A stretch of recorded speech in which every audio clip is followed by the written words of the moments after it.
Well, hello, my friends. How are we all doing tonight? Welcome to another edition of Canoehound's Outdoor Adventure Show. This is episode number 21, and I'm your host, Dennis, also known as Canoehound. I hope everyone had a fantastic week and that you had the opportunity to get outside and enjoy the great outdoors. That's the whole idea of this show, is to get you introduced to that stuff if you don't get out there often enough. Canoehound's Outdoor Adventure Show is a weekly live stream show that brings you closer to the great outdoors. Just said that. And let me just, once again, another week where I forgot to turn off the volume on the other computer. There we go. Yeah, so anyways, we like to bring you closer to the great outdoors. It's a show geared towards bringing you hot topics and interviews of YouTube creators and the outdoor personalities that you really enjoy and love to watch. We're live here every Tuesday night at 7 p.m. Eastern Standard Time. We hope you'll join us each and every week. If you subscribe to Canoehound Adventures, make sure you ring that bell notification so that you'll know exactly when the shows are going to be coming up, and you'll be alerted to who our guests are on a weekly basis. You can also follow our Facebook page at Canoehound's Outdoor Adventure Show, and you will be up to date with everything that's going on because I post on there quite frequently. And you'll see what's coming up for future shows there.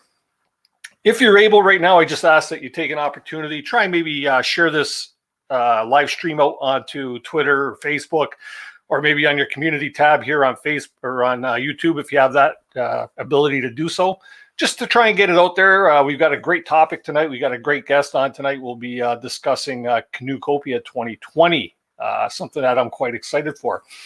And as you know, I love to hear your feedback. So after the show is done and it's time for video replay, please do leave a comment in the comment section below so that you can let us know what we're doing.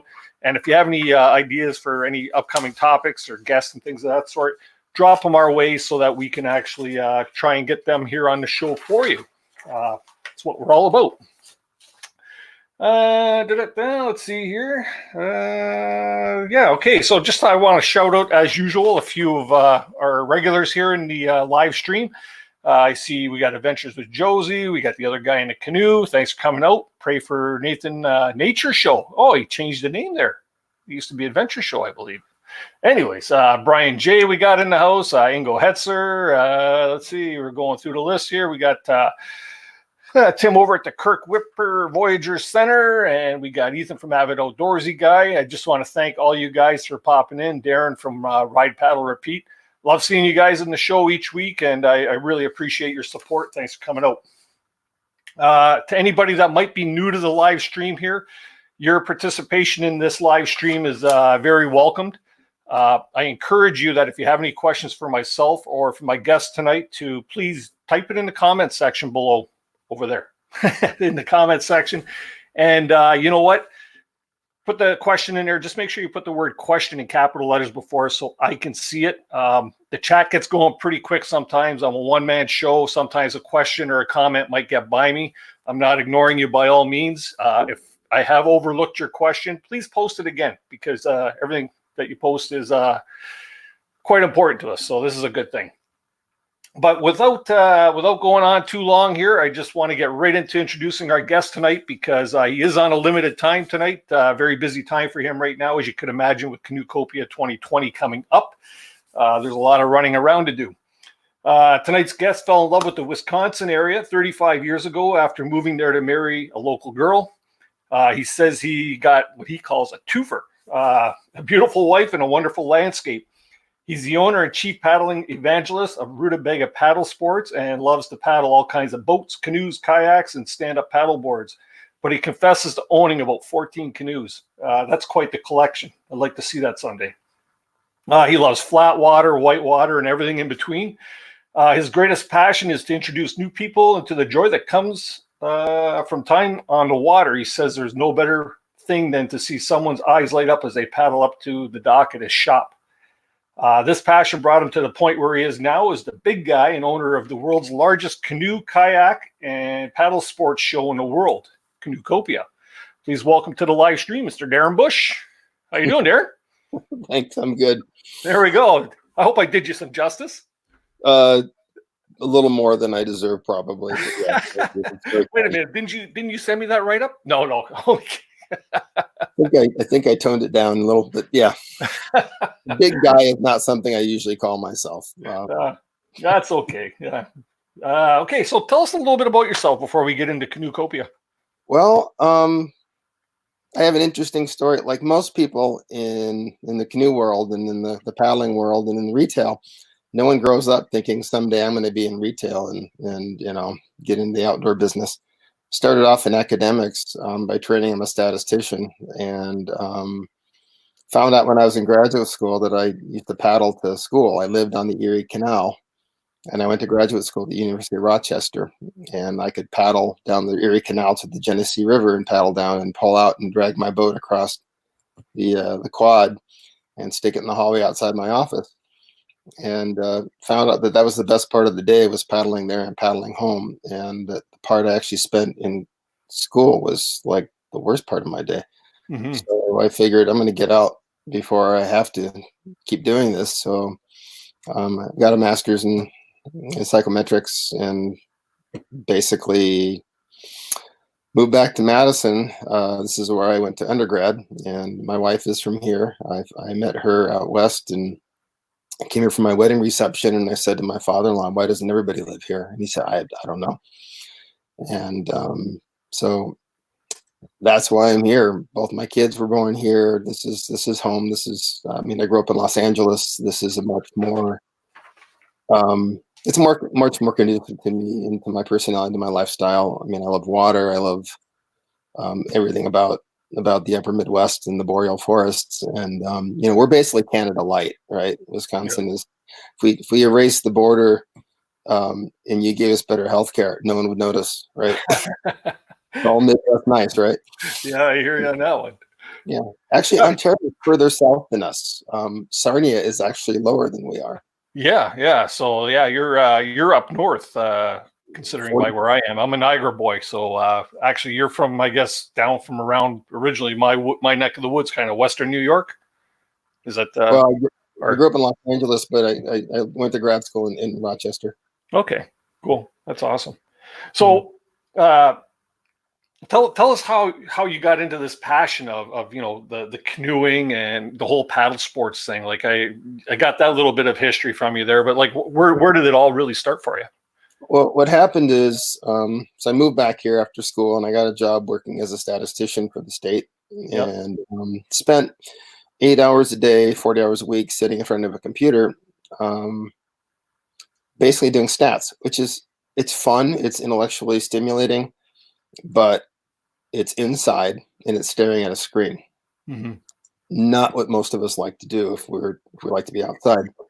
So I started moonlighting at this little canoe shop called Rutabaga. It was an old grocery store, and that was in 1990.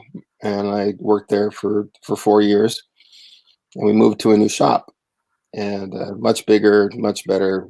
And the guy that owned it before me said, "Hey, I need another manager. Do you want to come over and work for me?" I said, let me think about it. Well, there was a series of people and friends from all over the country, and some pretty private experiences. It became obvious I needed to do this. I wasn't growing in my old job. I was just marketing. 2002, I turned 40, and I did what every statistician does, which I made a 2x2 table, and I wrote down all the things that I have done in the past 40 years that I liked, the things I've done that I didn't like, and then the things that I want to do in the next 40 years, and the things that I'm not going to do in the next 40 years. And I just started writing. And the first thing I wrote is, I don't want to work for anybody anymore. Mm-hmm. I got to do something that's me. And so I basically put it out there to the guy that owned it and said, I'm going to leave or I'm going to buy you. Those are the options. And he said, "Oh, well, I'm not for sale." I said, "Okay." And I had a couple job interviews. And then he said, "What, you're serious?" I said, "Yeah." And it was for sale not too long after that. So I bought it with a partner, 50 partners, great guy, Jeff Weedman, who I'd known for years before as a rep, and he had just retired. So he said, "I'll give you 5 years and then I'm done." And he gave me 5 years, and then I bought him out right before the recession in 2007, which was interesting. But we made it. And so I've been doing this pretty much my whole life now.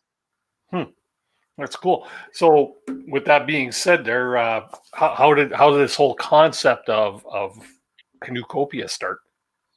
I didn't start it. The gentleman that had the shop before me did, but it was kind of a different animal. It started off as meet the folks who build the boats, and it was basically people would come up with a couple trailerfuls of boats. So Roy Gwynn from Blue Hole would come up, and Mike Chikanowski from Winona would come down, and they'd sell boats in the parking lot. And then they moved over to the Dane County Fairgrounds, which was a dump. Well, they bulldozed that in '94, right when I started working for Rutabaga. And it's a much different space. And I said, we need to turn this into something different. It was a garage sale. Now it's an event. So we said, let's get speakers in here. Let's make this, a gathering place. And a friend of mine told me once, if a Voyager came back, forward in time, they would look at CanoeCopia and go, oh, it's a rendezvous. So what do you mean? Like, well, commerce happens at rendezvous, right? I mean, they trade and all that stuff, but it was also a place where they would just gather, right? And talk and, tell stories from the past year, where they've been, what they were doing, probably drink a lot and play cards. We don't do the drinking a lot and playing cards thing, but it is a rendezvous. It's a gathering. It's where we all get together and celebrate that the year is starting, right? This is paddling season. It's 50 degrees out right now. The snow's melting. We're done with winter.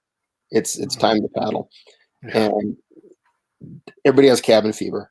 I'm going nuts, right? I've got a boat on top of my car. As soon as the river opens, I'm going. And everybody feels the same way. So we turned it from more of a sale into an event. So, I don't think we have 80 or 85 speakers this year. I don't know. I don't do that part of it. I've got really good staff. Amelia does the speakers. Yeah. And from all over the world, all over the place. Half of Canada comes down, and most of them stay at my house. Kevin Callan sleeps in my basement for the show, and for years. And Mike Ramsey from Badger Paddle stays here, and it's just become, for me, it's a family reunion.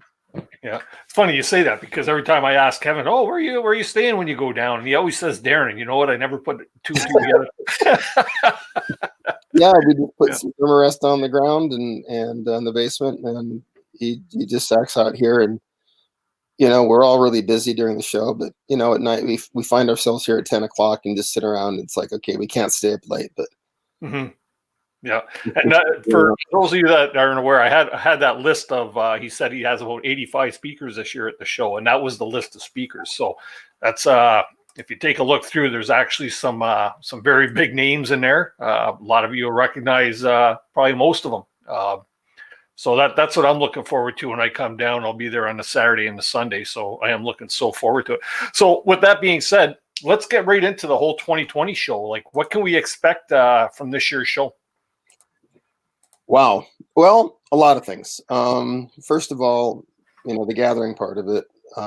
Most of the paddling clubs, Boundary Waters, the Canoe Country Bulletin Board, and the paddling.net/.com people, they all have their little side reunions.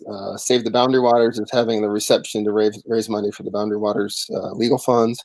So there's all this sort of ancillary stuff that goes on too, which is really cool. I love that part of it. The speakers, they start half an hour after the show starts, and they run all the way through. There's 10 speaker rooms, I think, 9 or 10. And they just go, and they go all the way through. Most of the manufacturers that sell paddle sports equipment are at the show. Stuff's on sale. It's great. It's not, massive markdowns. It's more of a thank you to people for coming. Mm-hmm. And we get the halls already. We start planning CanoeCopia the week after this one, right? So for the following year, our staff, I feel like I say this all the time. I can't say enough. I have the best staff in the world. They're fantastic individuals that happen to be good at what they do. So we hire people for what they are, and then hire them to train them to what to do, right? Other than hire people that know stuff and then try and figure out how to make them people you want to work with. So when we interview people, the last thing we say is like, do I want to see this person every day? And I do. I love these people. They're all wonderful, wonderful folks. So I'm really privileged to be able to work with people that I love, right? and they know that. Yeah, I'm sure it must take a lot to pull an event of this size together. You start working like the day after it's done, type of thing. It's a complete team. I mean, Yeah. everybody has their part, and we had some turnover this year. Just it happens, right? And the perfect storm, and people just stepped in, and so we have people in charge of speakers. I do the floor plan, exhibitor liaisons, the other folks do the vendor liaison. We work with Amelia does catering. I mean, we all just have our pieces, but what we always say this time of year is flow to the work. So if your work's done, go to where it's not being done, and we'll help. So there's nobody sitting around going, "What do I do next?" So it's a very, very good team. So now with the show coming up, we're talking about speakers, we're talking about sponsors, vendors, things of that sort. There's like 3 categories there. Let's talk about some of the bigger presenters you have coming too. I shouldn't say bigger because they all have, I'm sure, wonderful presentations in their own right. But who stands out in the crowd? Who do people really come to? And I'm not trying to put you on a spot by all means. I get it. So there's certainly people that have big names. Jim Baird, Joe Robinette. A lot of these guys are Canadian. Kevin Callan. But when we curate this list, we get 250 people that want to do presentations every year. Right. It's not like we're hurting for that. And we have to say no to people, and I really hate saying no to people. But we don't choose people based on draw. We choose people based on what we think people want to hear. Right. So there's small presentations given by people about very niche things, which that's great. That's for that person. Whitewater is not a huge part of our industry as far as percentage, but it's important still. So people presenting on whitewater and different trips and such like that. So there's basically kind of divided up. So we have destinations, right? And these are people that like, I went to this place and it was cool. So I paddled, the Yukon River. I did this trip through the Boundary Waters. I went this place or that place. I went to Baja. I went to Alaska. And they're sort of aspirational, right? That's the place you can go and get juiced about. Yeah, I'm going to go to this place. And then there's the how-tos, which is, Kevin Callan's a great example of bridging that gap. He does both, right? There's both the how to do stuff, but also how to do stuff and where to go with that. And the how-to stuff, Cliff Jacobson, obviously he's a big name. He's very much into the how-to techniques and trips and stuff like that, tips and tricks for camping, how to set up a tent, how to bear-proof your camp, things that people want to know. And then there's stuff that just kind of is random.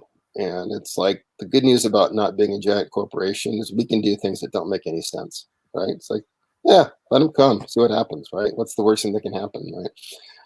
But the thing that we do that's really fun is aluminum chef. And everybody's heard of Iron Chef before, right? Where you get together and everybody's really nasty to each other and there's dramatic music. We do aluminum chef, which is we have 3 people. One is a James Beard nominated chef. One is a very, very good camp cook who was a park ranger for 40 years, I think. And one is a woman who dehydrates all of her own food and has kind of her own little niche. And they fight it out. And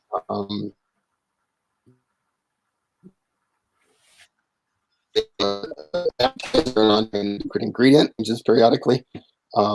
Last year it was walleye, I think. So it's just fun. And Kevin Callan is the moderator / MC. And we have judges from the audience come up and taste the things and see what they come up with. But when people have made creme brulee before, and really, if you can make stuff at home, you can make it camping, right? Yeah. The stereotype is all like, oh, you got to go up and eat, spam cut up in macaroni and cheese. It's like, no, we don't eat like that on our trips. No. We eat well. So people love that. I mean, the room is standing room only. There's 600 people in there trying to, catch and swag, and not sponsored by MSR because they provide the stoves and the cookware and everything like that. And they give away stuff at the event. And it's a big party. It's just fun. Sure. And what day does that take place on? That's Saturday. That's the last presentation on Saturday because we have to clean up afterwards because it's giant mess. So that's the last presentation we do that time. Well, I'm going to have to make sure I put that one on my calendar. My buddy and I are coming down, and we're actually flying into Madison in the AM on Saturday. Oh, okay. And it's right down to the hotel, and then I think just drop our bags and right into the show. So it's cool. It's going to be a fast pace, and this is going to be one tired guy at the end of the day. That's for sure. I have no sympathy for you. Yeah, it's falling on deaf ears, right? Well, we finish usually about 1 a.m. Monday. Breakdown starts at 5 o'clock, and we have to move a lot of product back to the store, to our warehouses. But we have, again, wonderful, I call them the CanoeCopia regulars. There's 150 people that are fairly regular workers for us, and their family and friends and people like that.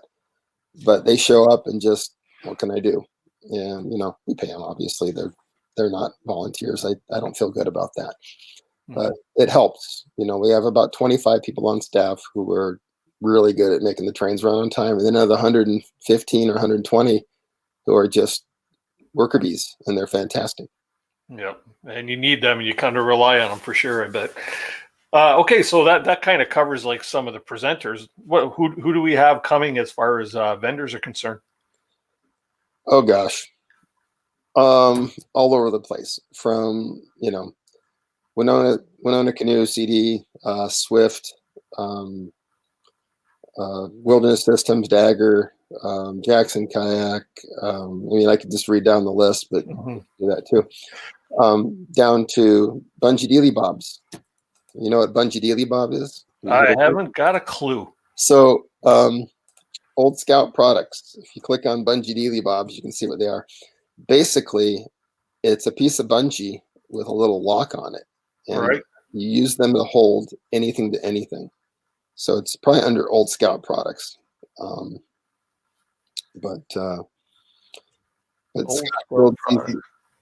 Scout products. Yeah, Scott builds these. Give him a little shout out.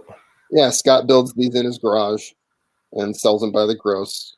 And it's these silly little things that once you have one, you realize, how in the world did I get by without them? So, yeah. You want to put your paddles in your boat when you're portaging it or portaging it, depending on where you're from. You can, right? You just clip it to your fort, clip it to your yoke, and then go, instead of holding stuff in your hands. Is that like the little ones that got a ball on the end? Yeah. Okay, I've seen those. Yeah. Actually, I think I have a couple. If you don't, I have dozens of them, and they just live on the canoes, because if I try and find them when I want to go, I can't, right? So I just leave 4 on the boat. So I got a place to put my rod, and I have a place to put my paddle, and I'm good. And so, being the world's biggest canoe and paddle sports show, what's the count on vendors? Exhibits? It's over 200. I signed someone up 2 days ago. Yeah. So we're still packing them in. I think it's close to 240. Mm-hmm. That's awesome. We just recently, 2 weekends ago, we had the Toronto Outdoor Adventure Show, and I was actually speaking with Darren earlier, and I asked him if you happened to be at the show, because I'm telling you, in one of my videos from the show, you got a twin in the background. There's a lot of bald guys that paddle, right? Look around. Yeah, okay. That's why they invented the Tilly hat, right? All I need is a scruffy goatee, and I could be thousands of people. Yeah, that's cool. So the show is being held where? It's at the Alliant Energy Center in Madison, and basically it's 250,000 square foot hall, and we just fill it up with stuff, and then fill it up with people, and it's a lot of fun. That's cool. So now everybody I've spoken with, I know a lot of people here, at least in my area here, that are have been many times. Guys like we'll say the guys from Paddling Adventures Radio, of course, Kevin Callan, and the list goes on and on of people that have that go to the show on a regular basis. And every one of them tells me it's a phenomenal show. You got to go, right? And so, is there any hidden surprises that people should be looking for when they come to the show? If you can avoid 12 to 4 on Saturday. Mhm. It gets really crowded. Yeah. But the tail ends, Friday nights, nice and chill. Saturday afternoons, nice and chill. And the biggest surprise is, for me, it's how nice everybody is. Mhm. And when people who haven't been to the show before come as exhibitors, they've been to shows all over the U.S. and they're like, everybody here's so nice. I said, well, it's the Midwest. Everybody's nice. And not only that, they're paddlers. Yeah. So, Midwest and paddlers, who's not going to be great? And Sure. so, I've met some of my best friends in the world, and this is a little side anecdote, but I think it's illustrative of how the show is for me. About 28 years ago, there was a guy standing in the middle of the show, and I was walking around checking on people, and he had a handful of rack parts, and he was just standing there and says, "Do you need some help?" And he said, "Yeah, I need to put this on my car." I said, "Well, let's go put it on your car." So we put on his car, and it's cold, and we had our hands, curled up on top of the the defroster, and we jump out and put a couple things on, and then jump back. And finally got it all on. I said, "Well, that's cool. What do you need?" He's like, "Well, I came to get a canoe, and I'm just kind of confused." I said, "Well, let's just go walk around." So we walked around, and I showed him 3 or 4 different brands, 3 or 4 different canoes, and ended up buying a Penobscot 16, and he said, "You really should come down and see me sometime in Chicago." And I said, "I'd like that." Got a call from him a week later. He said, "When are you coming?" I said, "I thought that was one of those just Yeah. you're being nice." No. We became very, very close. Our families became very close, and we stayed in contact. We saw each other quite a bit. And when it went for me to buy the business, he had to be an attorney that specializes in business acquisition and a CPA. He said, "If you're going to buy this, I'll do your legal." And I said, "I can't afford you." He said, "Oh, you're not going to pay for it, Darren." He said, "You've done so much for my family over the years Wow. that I'm just gonna do it for you." Very And, nice. um, and that's how people are, Yeah. and that's how my life is. It's so rich, just because. Um, the secret to this is just love everybody, and this man and I have been dear friends for years. And I've got lots of other examples of things where just things work out. And another example is that a vendor called me, a potential exhibitor called me. He's a blacksmith out of Massachusetts, and he said, "Hey, I want to come to your show. I've heard it's great." I said, "Okay, here's what a booth costs." He's like, "Okay, but I got hotels and transportation." I said, "Well, just stay at my place. That's fine." And he's like, "You don't know me." I said, "Yeah, I'm sure you're fine." He shows up at my house on Friday afternoon with an armful of axes and knives. He's like, "It's kind of weird letting a guy with a bunch of axes in your house." I said, "If I didn't trust you, I wouldn't have you here." Yeah. And when we become, best friends, and I go out and see him once a year, and we pound on metal. I'm a blacksmith. I've been blacksmithing for about 20 years, and I've seen some of that on Facebook. Yeah. we just bonded over that. And but yeah, if you're open to friends and new experiences, your life is going to be incredibly rich. So my business is actually part of my spiritual practice, which sounds kind of weird, but it really isn't. There's no firewall between Darren and Rutabaga as far as how I look at the world. Mm-hmm. Well, it's awesome. Sorry, I got a bit of buffering here if I seem a little confused. So carry on. No, that's it. I'm just Yeah. I Well, just try and live my life, that's one thing about the paddling community. When we all come together at events like this, whether it's a huge show like what you've got, or a small symposium somewhere, or even just a gathering, at your local pond for a day of paddling, it's just the camaraderie it all brings together of everybody. And yeah, of course, everybody's in their element, and of course, everybody's going to be friendly. Otherwise, you're going to be paddling out there by yourself, right? So, well, everybody wants to share. yeah. That's the coolest thing about this is if you have a question, in some bulletin boards, people are going to make fun of you, right? Mm-hmm. If in a paddling bulletin board or wherever, someone comes in the shop and says, "I don't know anything," it's like, yes, you made it. You are one of us now. And people will share tips they'll share. Oh, here's a really cool route. Don't tell anybody else, right? Yeah. Yeah. Here's a place to go. Oh, you've never been to the Boundary Waters. You know what I would do? I would just do a 3-day trip and paddle into Knife Lake and then just chill and then paddle out again. Don't try and put a lot of miles on, take it easy. And just the amount of sharing that goes on is it's boggling to me. People who have, 30 or 40 years experience are talking to somebody who's brand new and just loving them up. Yeah. Yeah, that's awesome. Just really quick here, I just wanted to shout out to Custom Wheel Horse Tractor. Thanks for the super sticker. Any funds that come in through any super chats or super stickers or even purchases on my Teespring account, that all goes towards me being able to give swag back to you guys. So very much appreciated. Thanks for that. We have a question here. Sorry if I've been missing some of the questions. I'm a little bit behind here on the chat, but Mark from the other guy in the canoe is asking, having 14 canoes, do you have a preference or a favorite to paddle, and what is it? All right. So here's the deal. This is what I tell people. You have 14 canoes. It's like, well, how many pairs of shoes do you have? Right? Yeah. I got hiking boots. I got running shoes. I got sandals. I got flip-flops. I got moccasins. I got mucklucks. What my preference is whatever I'm doing at the time. So I'm not going to I'm not wearing ballet slippers on a portage, right? I'm going to use the right tool. So Right. that sounds like a really good way of skirting the issue of making one vendor very happy and making 13 vendors really unhappy. But the truth is, I paddle boats from Novacraft. I have Novacrafts. I have Winonas. I have Swifts. I have North Stars. I have 3 EM White wood canvas boats built by Jerry Stelmach at Island Falls, Maine. I've got a Grumman, right? I've got 2 or 3 Lotus canoes built by Mike Galt back in the 80s. Trying to think. What else do I have? This is embarrassing. No, that's odd. Oh, I've got a Curtis Companion, which is one of my favorite boats. I love paddling that one.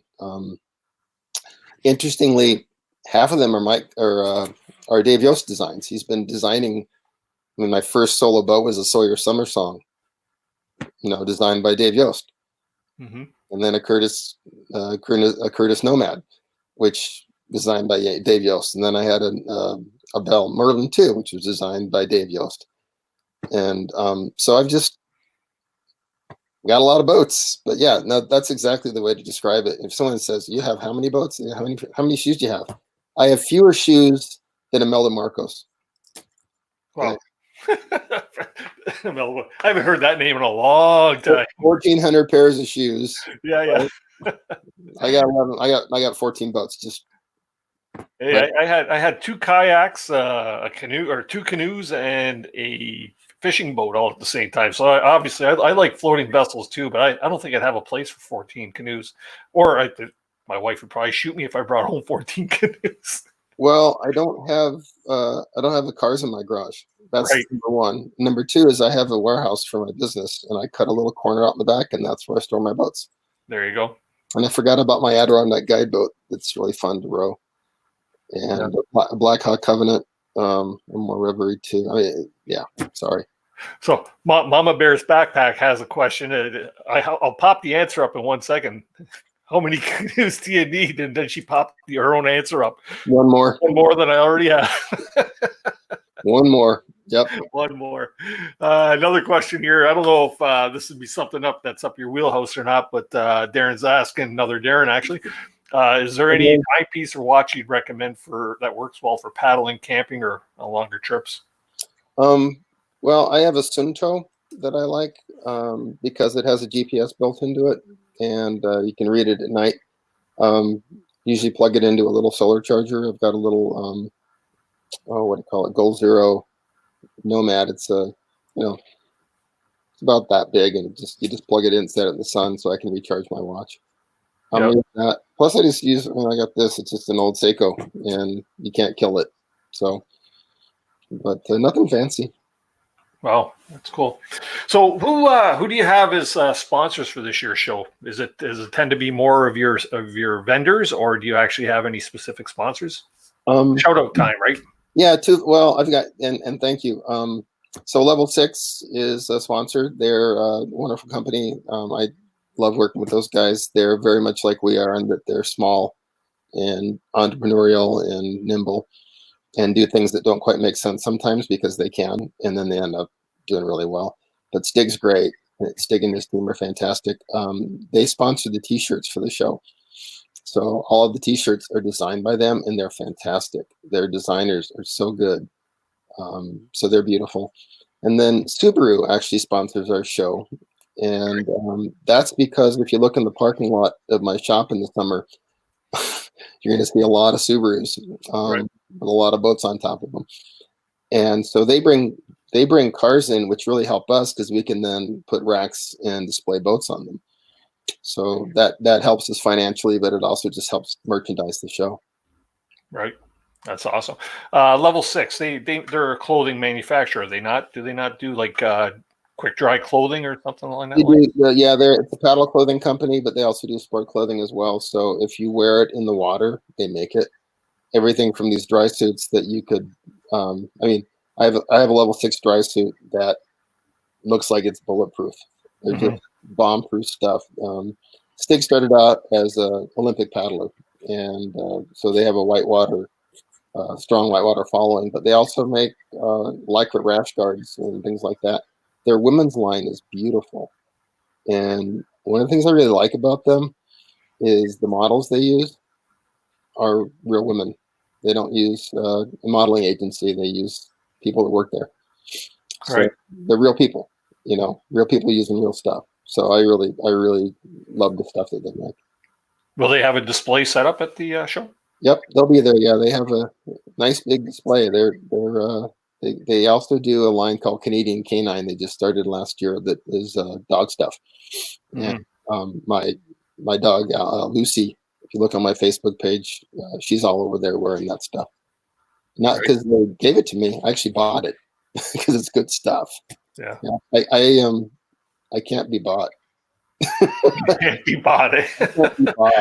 You know, it's absolutely going to kill me this year. Coming to this show, right, man? Because we're actually flying in out of Buffalo,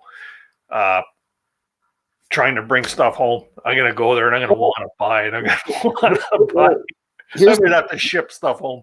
No, Bill Swift is driving right past there on the way home. I guess if you gave him some gas money, he'd probably drop it off for you. Yeah, well, that's quite possible too. Actually, I got Bill coming on the show here, hopefully in a couple of weeks. So we've been talking. Very cool. Yeah, I never thought about that. Hey, we could duct tape it to the back of the trailer underneath one of the canoes. Oh, this happens all the time. I mean, that's the other cool thing about it is if someone's driving someplace, I'll drop your canoe off for you. Just give me $50 for gas money. Yeah, so that happens a lot. It's kind of fun. Yeah. So, what type of attendance do you actually get at this show? Some of the pictures I've seen, you got mobs of people, and you're saying that the heavy time between 10 and 4? Noon and 4 on Saturday gets very busy.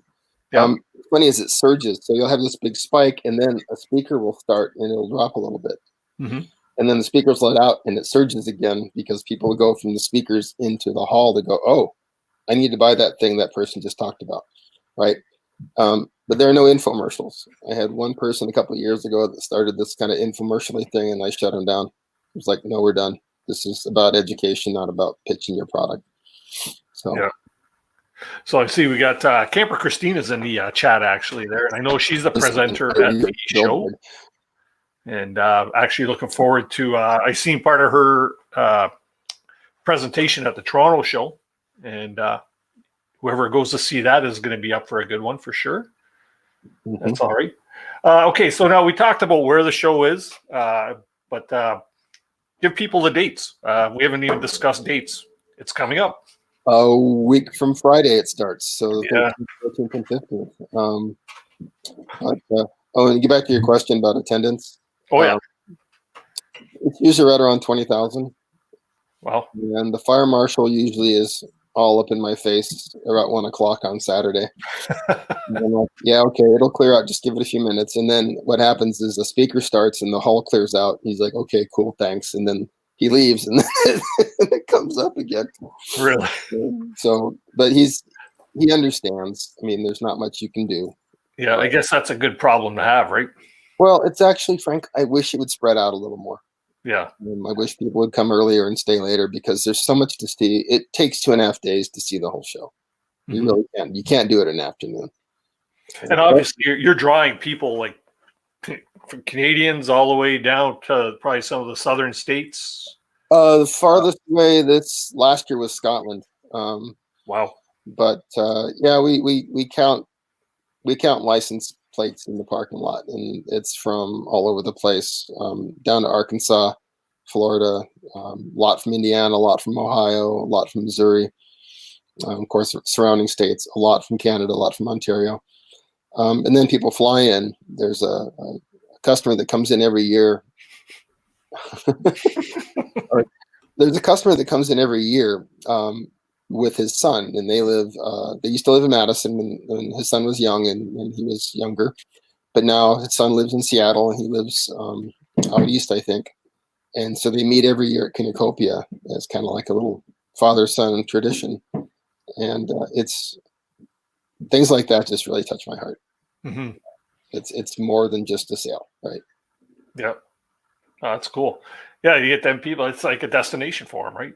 It's their vacation or one of their vacations. Well, I had a couple get engaged at CanoeCopia a couple of years ago, and they celebrate their anniversary every year at the show. Oh, wow. So, hi, John. Oh, he must be in the chat, eh? We got a question here from Ethan, from Avid Outdoorsy Guy, asking, any plans for the hotel to expand the pool area? It's pretty tight in there. Oh, I wish.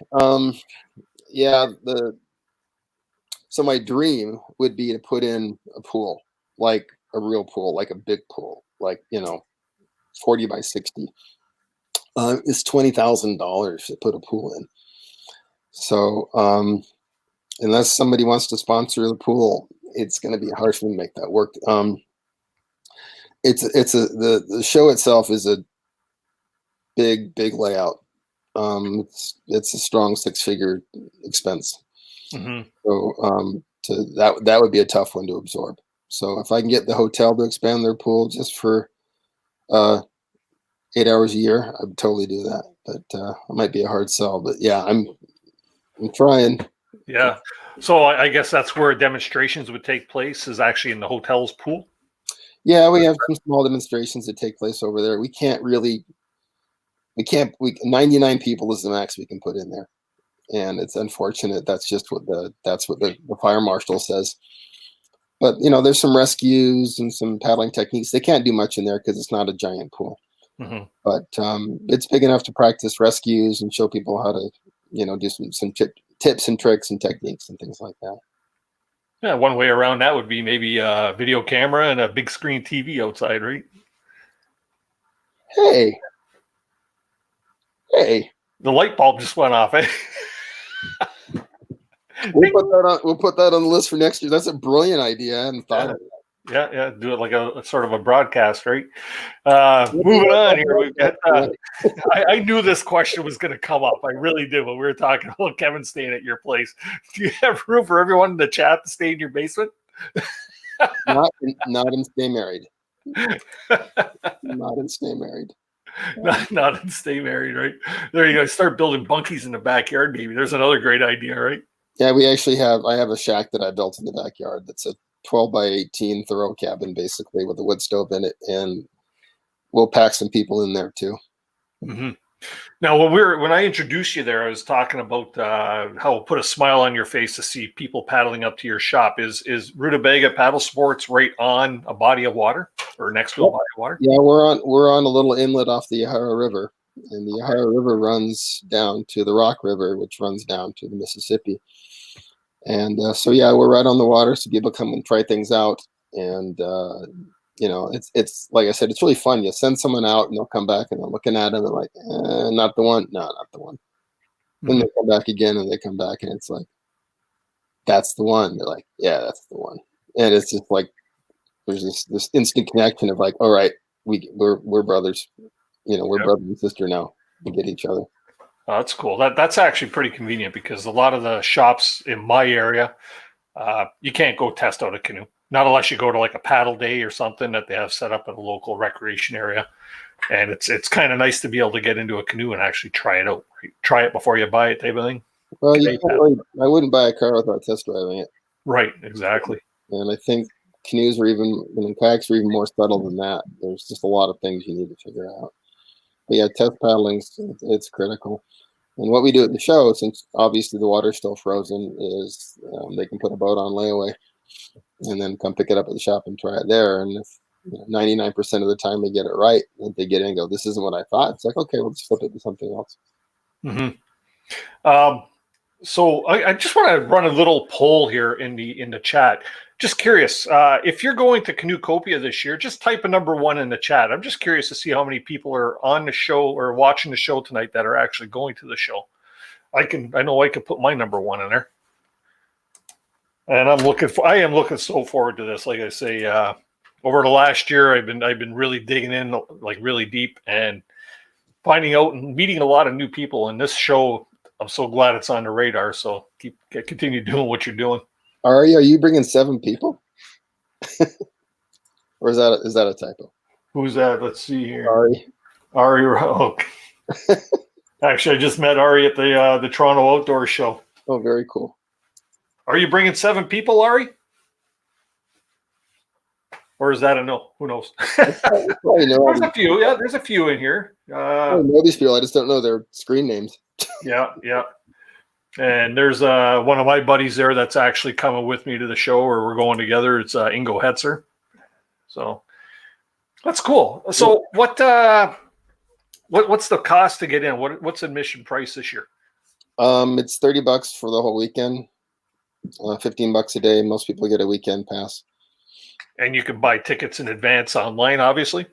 We just are closing that down now. Okay. You can't mail them to people, but yeah, you get a discount if you buy them early, or just because we can mail them to you, and it cuts down on the bottleneck. Mm-hmm. But we're getting close to that. If someone emails me in bags, I might be able to send some out. Right. So you've been part of this show now for how many years? Since 1990. Since 1990, and the show has been going for. You said it was going before that, correct? It's kind of hard to say because it kind of evolved in its current iteration. At the Alliant Energy Center since '94, at the Dane County Fairgrounds from the late '80s. But before that, it was at the actual store, which started in the late '70s, early '80s. But it wasn't really an event; it was more like a weekend sale, and it just kind of developed. Yeah, that's quite the growth to from just a store to basically a monster of a show.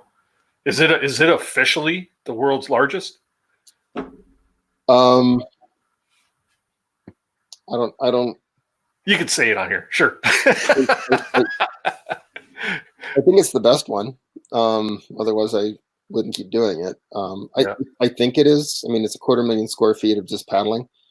So, I mean, Toronto show's big, but I don't know what else is there. I've never been there before. So, right. We don't have hunting, fishing, all that other stuff. This is just paddle and paddle only. Well, that's what I'm looking forward to. That's the whole paddling thing. And I was actually going through the list of some of the exhibitors that are going to be there. So here, I'm going to pop it up on screen there again so everybody can just sort of get a little looky-see at what's going on. We'll actually go full screen with this and go through. But there's a little bit of everything on there from, like you say, from friends of to canoe vendors and a little bit of everything on there. Take a look through, people. You can check out the website. I'll pop that up here on the screen here in a few short seconds. And you can save that to your favorites so you can actually just go check out and get some of the details.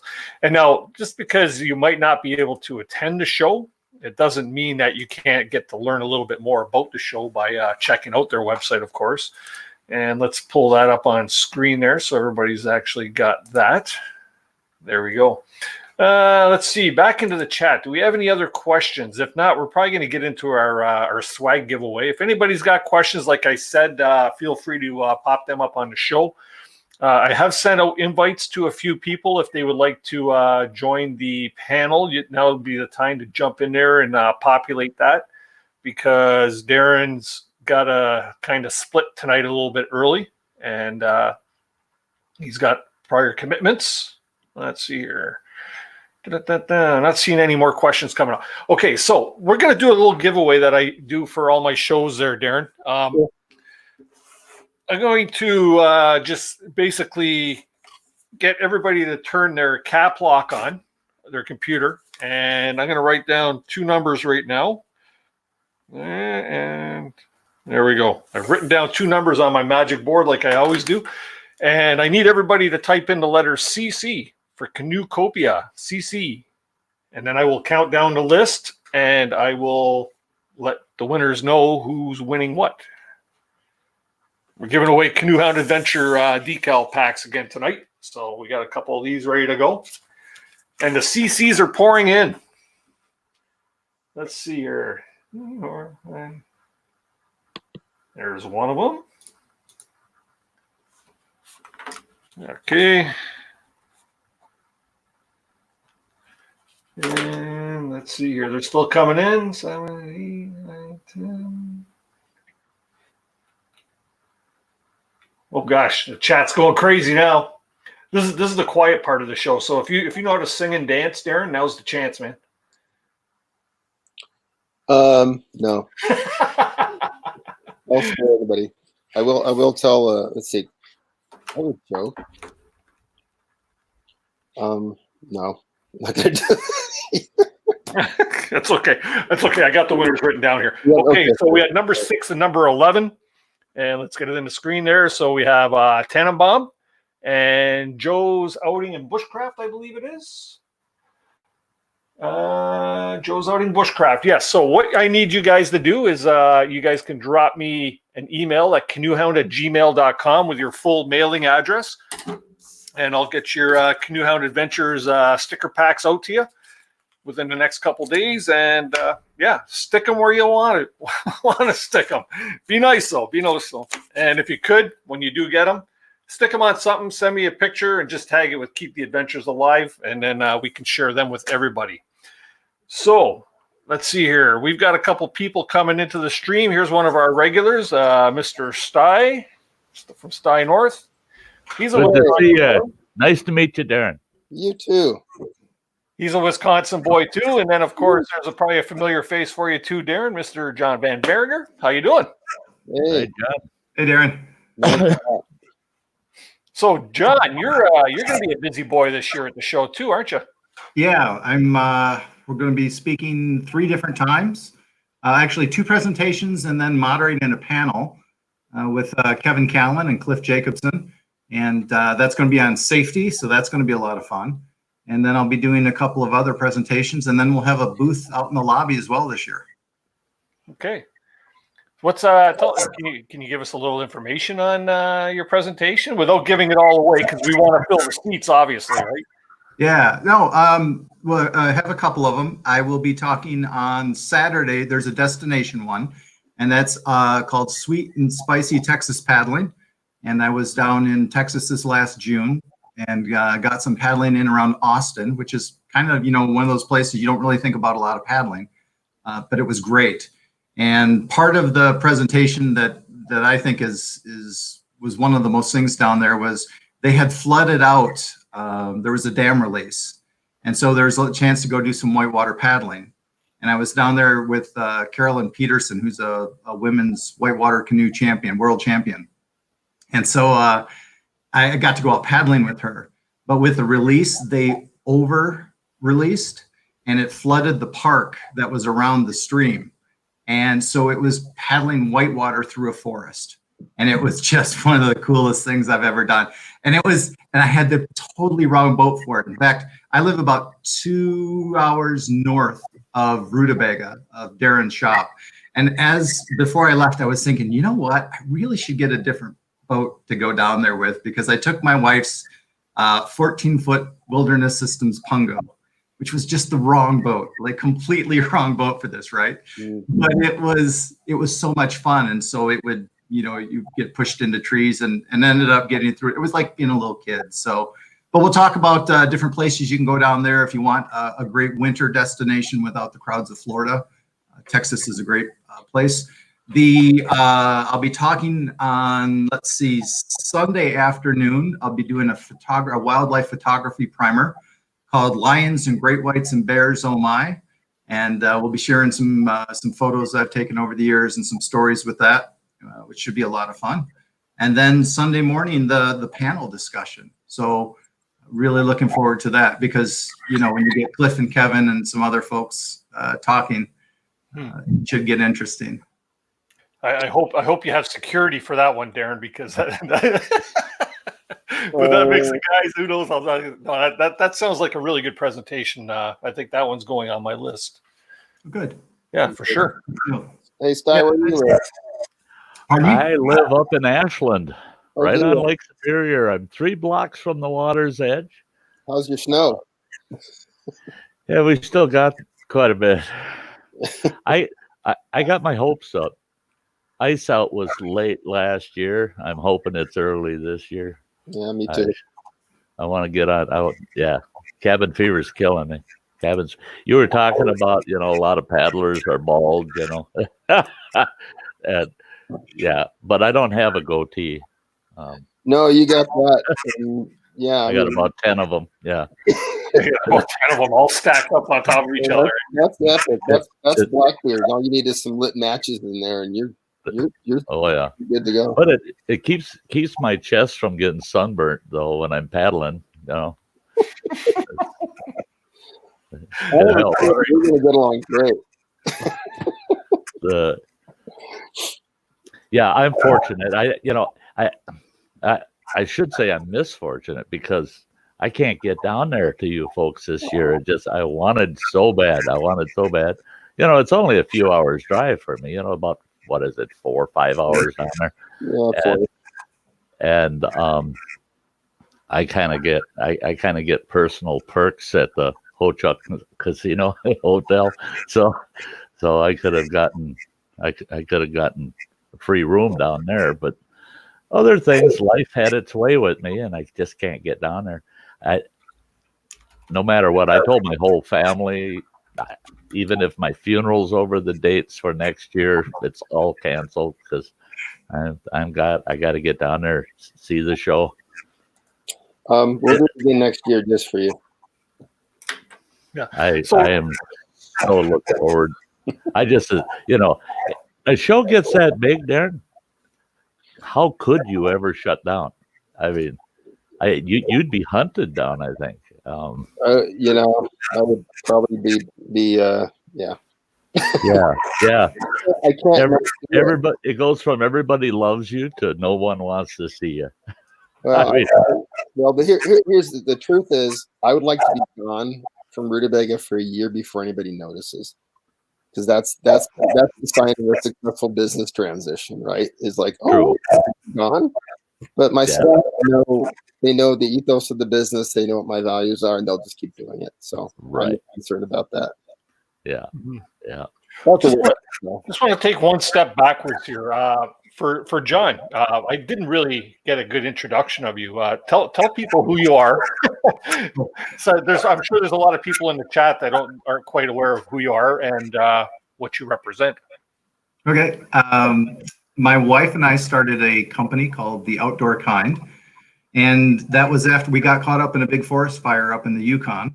And after going through that, we decided we wanted to do something to help first responders. So we started this business, and we go out to events. We talk about safety. We provide safety brochures and handouts, and we try to let people know that some best practices for when they're out to avoid wildfires and other emergencies.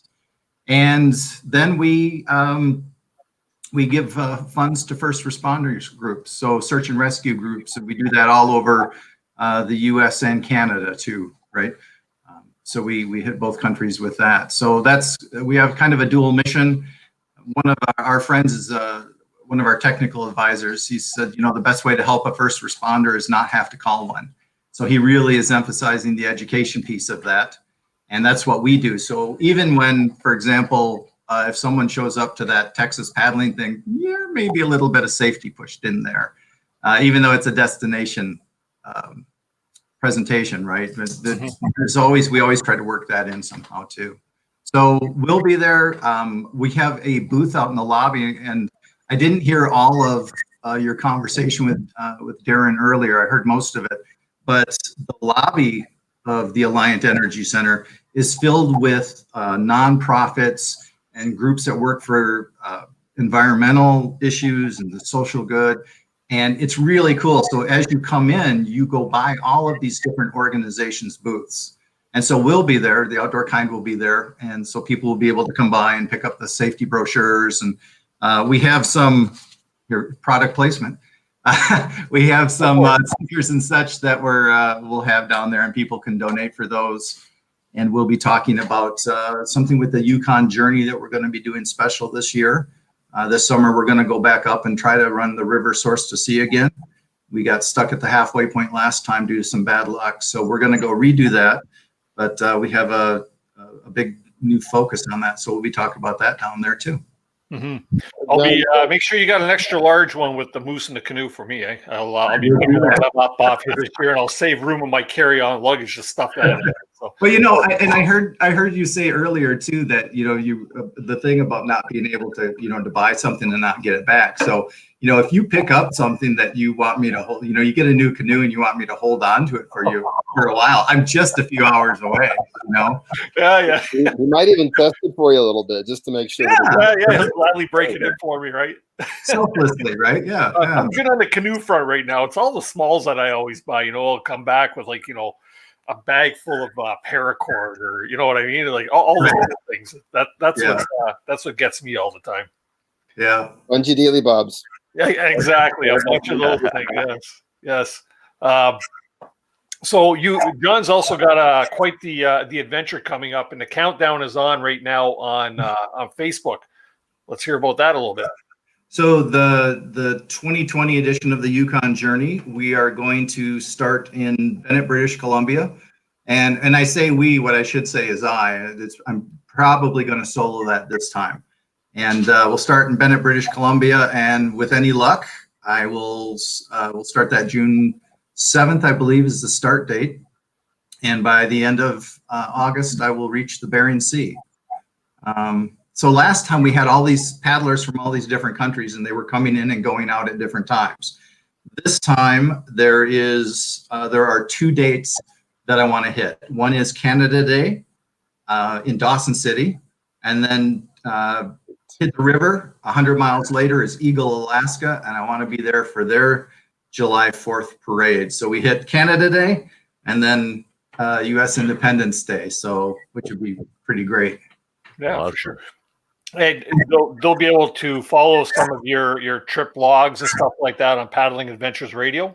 Yes, absolutely. We'll be calling back. We'll be doing the weekly call-ins with Paddling Adventures Radio. We're hoping to get some new equipment where we'll actually be able to call in from the river itself and not just from the resupply towns along the route. Mm-hmm. And then we'll be doing a lot of stuff with schools, and we'll be talking more about that here soon. But we're excited to do it again. We have some great sponsors that helped us out. A number of them are at the show, actually. Novacraft is a great sponsor, and they gave us an 18-foot prospector for that. Very nice. So that was awesome. And then Northwater, and I'm going to give Northwater a special plug here because Northwater is at the show, and I think it might be the only show in the U.S. that you can actually see their products. Mm-hmm. And so they make some of the best gear, best safety gear. If you want a canoe spray deck, it's bomb-proof. And family business, right? That's a small family business that Lindsay is a great guy. He makes great gear, but he does the same thing that I talk about, right? Is make what works, and mm-hmm. It doesn't make financial sense. That's okay. Make it someplace else, right? Yeah. What Lindsay really cares about is people being safe, which is why he builds what he builds. So he's right up your alley, John. Yeah, and they do a lot of stuff with like BC Search and Rescue, which was one of the organizations that we donated to from that first Yukon journey as well. And so they did a lot of work with them, which is really pretty cool. So it's one of those places that, you know, they have the like Darren says, they got the right mentality, right? They're doing it for the right reasons. And then Snow Trekker is going to be there too. So another Wisconsin family business, and we love them. So we're pretty excited about that. Yeah, I mean, overall, you know, it's coming up here in what, 10 days? I don't want to do the countdown for Darren because his blood pressure might. No. I said this before. It's like I'm okay. I mean, Yeah. Wow. my staff has it, right? I'm just trying to help them at this point. Yeah. This isn't our first rodeo. We've been doing this a while. Yeah. So, John, where can people find more information about the Yukon Journey and the Outdoor Kind? They can go to yukonjourney.org, and we've got the countdown. We have a timer on there. And that actually is raising my blood pressure, I think, given everything that has to happen before we go again.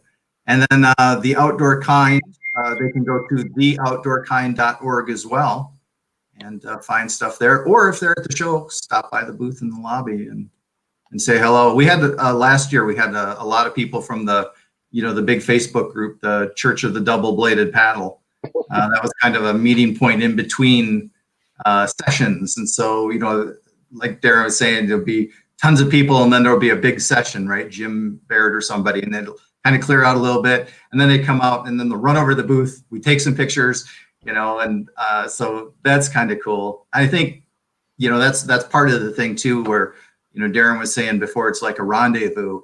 It's also become something like a family reunion because you see these same people over and over, you know, every year. And so you get a chance to talk to them. So I think that's the other thing that we're looking forward to when we go down there. That's awesome. So the links aren't already in the description below, but I will add them after the live stream so that you can actually just click a button and head on over to John's sites there to check that out. And for anybody that is going to the show, look up John's presentations because I can assure you, you'll be entertained for sure. I seen him this year at the Ontario Winter Camping Symposium. And he did a great presentation on his oh shit kit, which was pretty cool. And not only was it a presentation, but there was some good comedy thrown in there too. And I appreciated that. That was a good show, John. Thanks. Well, thank you. Appreciate the kind words. Oh, Kevin Collins has some questions. You better. Yeah, I got to throw up for Darren because I know Darren's got to take off shortly. We'll try and cover a few. So before we get to Kevin's, with an unlimited budget, one that what would you add to the show other than a bigger pool for Ethan over at Avid Outdoorsy Guy? But you can only get one thing. Chartered Airlines for anybody that wants to come. So we got to put some people out on that one. Unlimited, yeah. Now, I sent a link over to Kevin Callan. Kevin, if you want to pop up on panel there, just click on that link. Come on up because you're also attending CanoeCopia this year. But we'll throw Kevin's question up there. Oh, I'll let you guys read this and answer it because I got a feeling a lot of it's, yeah. What food am I allowed to throw at the audience during the chef thing? Yeah. Nothing? As long as it doesn't have sharp edges, you can throw whatever you want. Hey, can you help me practice in the basement playing harmonica for Jerry Vanderveer's show? Yeah, I can. He needs help. I see. I was there firsthand with his harmonica playing, and he needs a little coaching. Well, I've got hearing protection from blacksmithing. I'll just put those on and nod. Right. That's great. But, Kevin, I think you did great, man. I think you did great. Then I seen another here. Sorry, my chat is jumping around here, and I keep missing all these questions. I'm just backtracking. Oh, there it is. Okay, question for Darren. Any policies on filming during the show? None that I have. You might want to ask the person who's doing the presentation if you can film them. But it's a public place. You know, just be polite and mindful. So. Yeah, because Ethan has been to the show before. I know that. He'll be like me. He'll be shooting video down there so he could share the experience with other people. Sure. Yeah, and that's actually a good idea if you're going to shoot anybody. I've tended to never post a whole presentation. I don't think it's my place to post an entire presentation, but I just like to show the personalities that are there. Sure. That's good. Let's see here. Any other questions? Feel free to pop them in. So, Sty, you can't make it down to CanoeCopia, huh? I can't get down. I tried everything. That weekend is just, it just doesn't work. Just doesn't work for me. Doggone it. And with my cabin fever right now, oh my gosh, that'd be the cure to get down there for 2.5 days. Sorry. It's just, yeah. And so yeah, if you guys can catch a little vid here and there and get it up on your channels so I can pick up a little, I'll appreciate it. We have Facebook Live and things like that, so you can pop in there. Do you often, Darren, do you often get asked, why Wisconsin for a paddler show? I get people on me all the time and they go, oh yeah, we can tell you're an ex-Minnesotan, you and your paddle, you got to have canoes and kayaks all the time. And I told them, I said, there's plenty of canoeing and kayaking opportunities in the state of Wisconsin. But I think the world at large doesn't realize that. No, it don't. And what I tell people is this. So then I have to go. My wife's doing this thing. So they have a contest. Harley has a contest, right? Every year you go in and log how many miles you ride. Guess who wins every year? Wisconsin. Guess how many riding days there are in Wisconsin? 90? 100? It's 365 in California, right? Well, there's no impetus to go out and ride today because it'll be nice tomorrow. So here, when it's nice, we go. And when it's not so nice, we go. So, we've got everything here. We've got everything. Yeah. That's awesome. Did you say you had to cut out there? Yeah, I got to cut out. I gotta go. My wife's giving me the this is my watch, and I'm pointing at it. Okay, well, we won't make the wife angry. To everybody that's watching tonight, special thank you to Darren. I really appreciate you popping on the show, man. It takes a lot to come out. And did you want to say really quickly hi to Kevin? Well, hold on. No, Kevin. No, stop. How can I get him?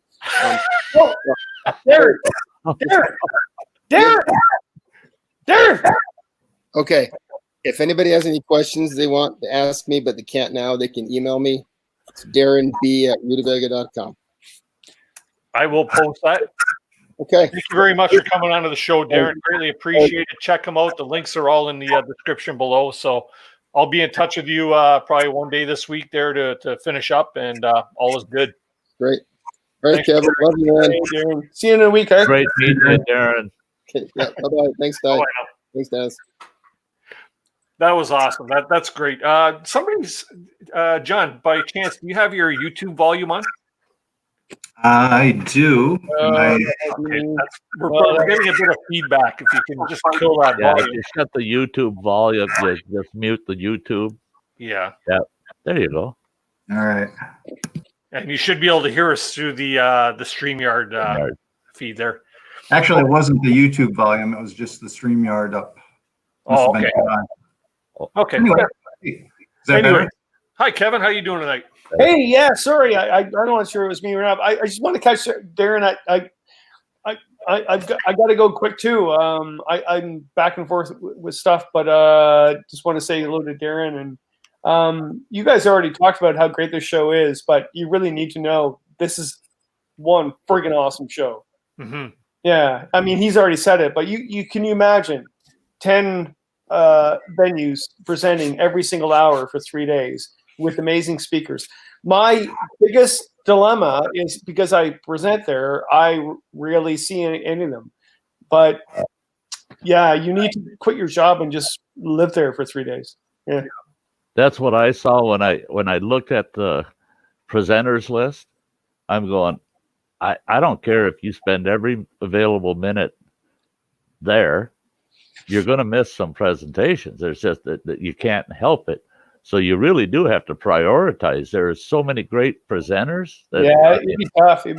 And even the people that go there every year, like I have memories of there was a father and son. I wish I remember their names. And terrible names. And I met them years ago. And his son gave me rocks he gathered from Lake Superior on their trip. And then every year he comes back and still gives me rocks from their Lake Superior trip. That's whole connection, the community of that show is just friggin' awesome. It's really awesome. So I love Darren's comparison to a rendezvous. I really did, because that's what I see in it. It's because you got people from everywhere coming to that show. Yeah. And they're all coming for the same reasons. They want to find out what the others are doing and see what new products are out there, what's available. It's just like a rendezvous. That's what rendezvous were for, was to go there and trade information and product. I mean, so yeah, good analogy. Well, we'll get all. I want to continue on about the CanoeCopia, but I do want to get a question answered here. I thought between John and Kevin, you guys could ask this one here. Two's Crew's asking to all, if you could choose only one, beaver tail or otter tail. Go ahead, John. Oh, he's throwing you under the bus, John. Well, yeah, I guess so. God, I don't know. Honestly, I don't know how to answer that. You know what I'm going to say? I'm going to take the easy way out and say I'd pick a Bending Branches paddle because they support the Yukon journey. There you go. Oh my God, man! The person is asking a solid question. I'll leave it through my 2 cents before you throw in your expertise, Kevin. Because I have a double blade. No. He asked about beaver tail or otter tail. I'm just joking. I'll use an otter tail when I know I'm paddling all bigger water, lake travel, because I just don't feel confident with the strength of them if I'm pushing off rocks on doing like rivers and stuff like that. So if I'm doing rivers or narrow water or shallow water travel, then I'll use my my beaver tail. That's a great answer. Well, sorry, not a great answer. That would be my answer. I use an otter tail when I'm solo. I use a beaver tail when I'm tandem. All depends on the water, creek travel, lake travel, whatever. Yeah. If nobody really knows what we're talking about, a beaver tail is a sort of regular style paddle that looks like a beaver tail, and otter tail is an extended beaver tail. So it's an elongated shape. So because a lot of people think that they should push a lot of water really quickly. So you'll see them in the bins, the sail bins. It's a wide paddle like this, push water really quickly on the surface.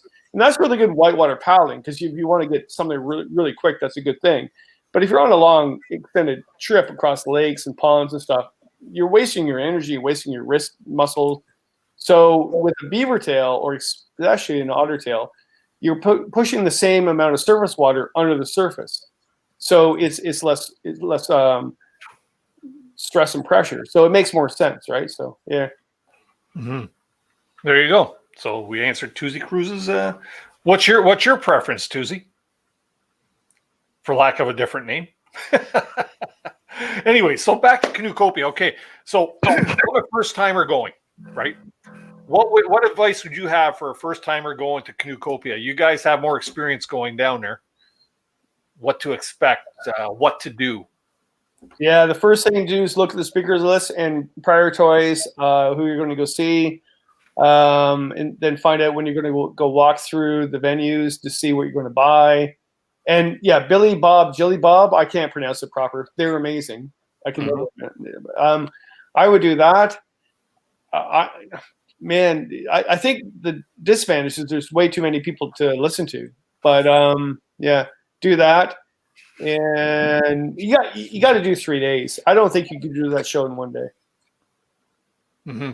Well, you know what? I had that problem in Toronto. I didn't even get to see the full floor on the Saturday when I went.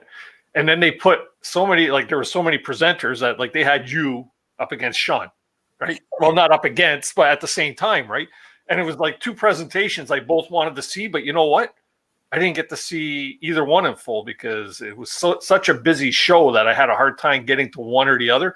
I caught like 2 minutes of yours and I caught like 2 minutes of Sean's. Right? You know, a good thing though, I think John and I talked about on the Quiet Adventure this weekend was That's a good thing. I mean, I felt bad for Sean in one sense, but he had a good crowd, and he had a different crowd than was at my show. And I think CanoeCopia is the same thing. It's like there's different boats for different floats, right? So I'm pretty sure that they organized that to make sure that happens. And there's a new person there this year that pretty top notch. I mean, I don't know the person, but I've seen all the emails and contacts, whatever, and they got it going, and that show is really organized.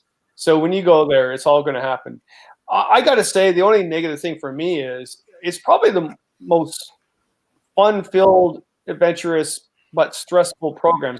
When I get back from that show, I literally live in a closet for 3 days because there's so many people, and I love them to bits. You talk a lot, and you see so many things. It's just like, and then I go back to my real job, and it's like, oh, wow, CanoeCopia. Don't you understand? Yeah. So where will you be hanging out, Kevin? I know you've got a couple of presentations, correct? I have 7. 7 presentations. Yeah. Wow. Bring your reading glasses, right? Well, no, because I love that show. So I jump everywhere to anything to do that show. I love everything about it. So I'm presenting about Algonquin. I'm presenting about my trip across Ontario, but I'm also the MC for the cooking competition. And oh my God, if you've never been in that event, things go wrong in a good way. You need to know the history of this. Actually, let's forget all the other stuff. You need to know about the history of this. So a number of years ago, they thought, hey, this is a good idea. Let's have a cooking competition. And I was one of the cooks with Marty and a professional chef. And I can swing it so many ways because I'm sort of a weird sense of humor. Well, I was too good, so they made me the MC. But the reality is, I lost every single one of those cooking. I've written 2 cookbooks for camping, right? So, and I just suck. So we got together and said, there should be 1 or even more women involved in this. There's like 3 guys on the stage.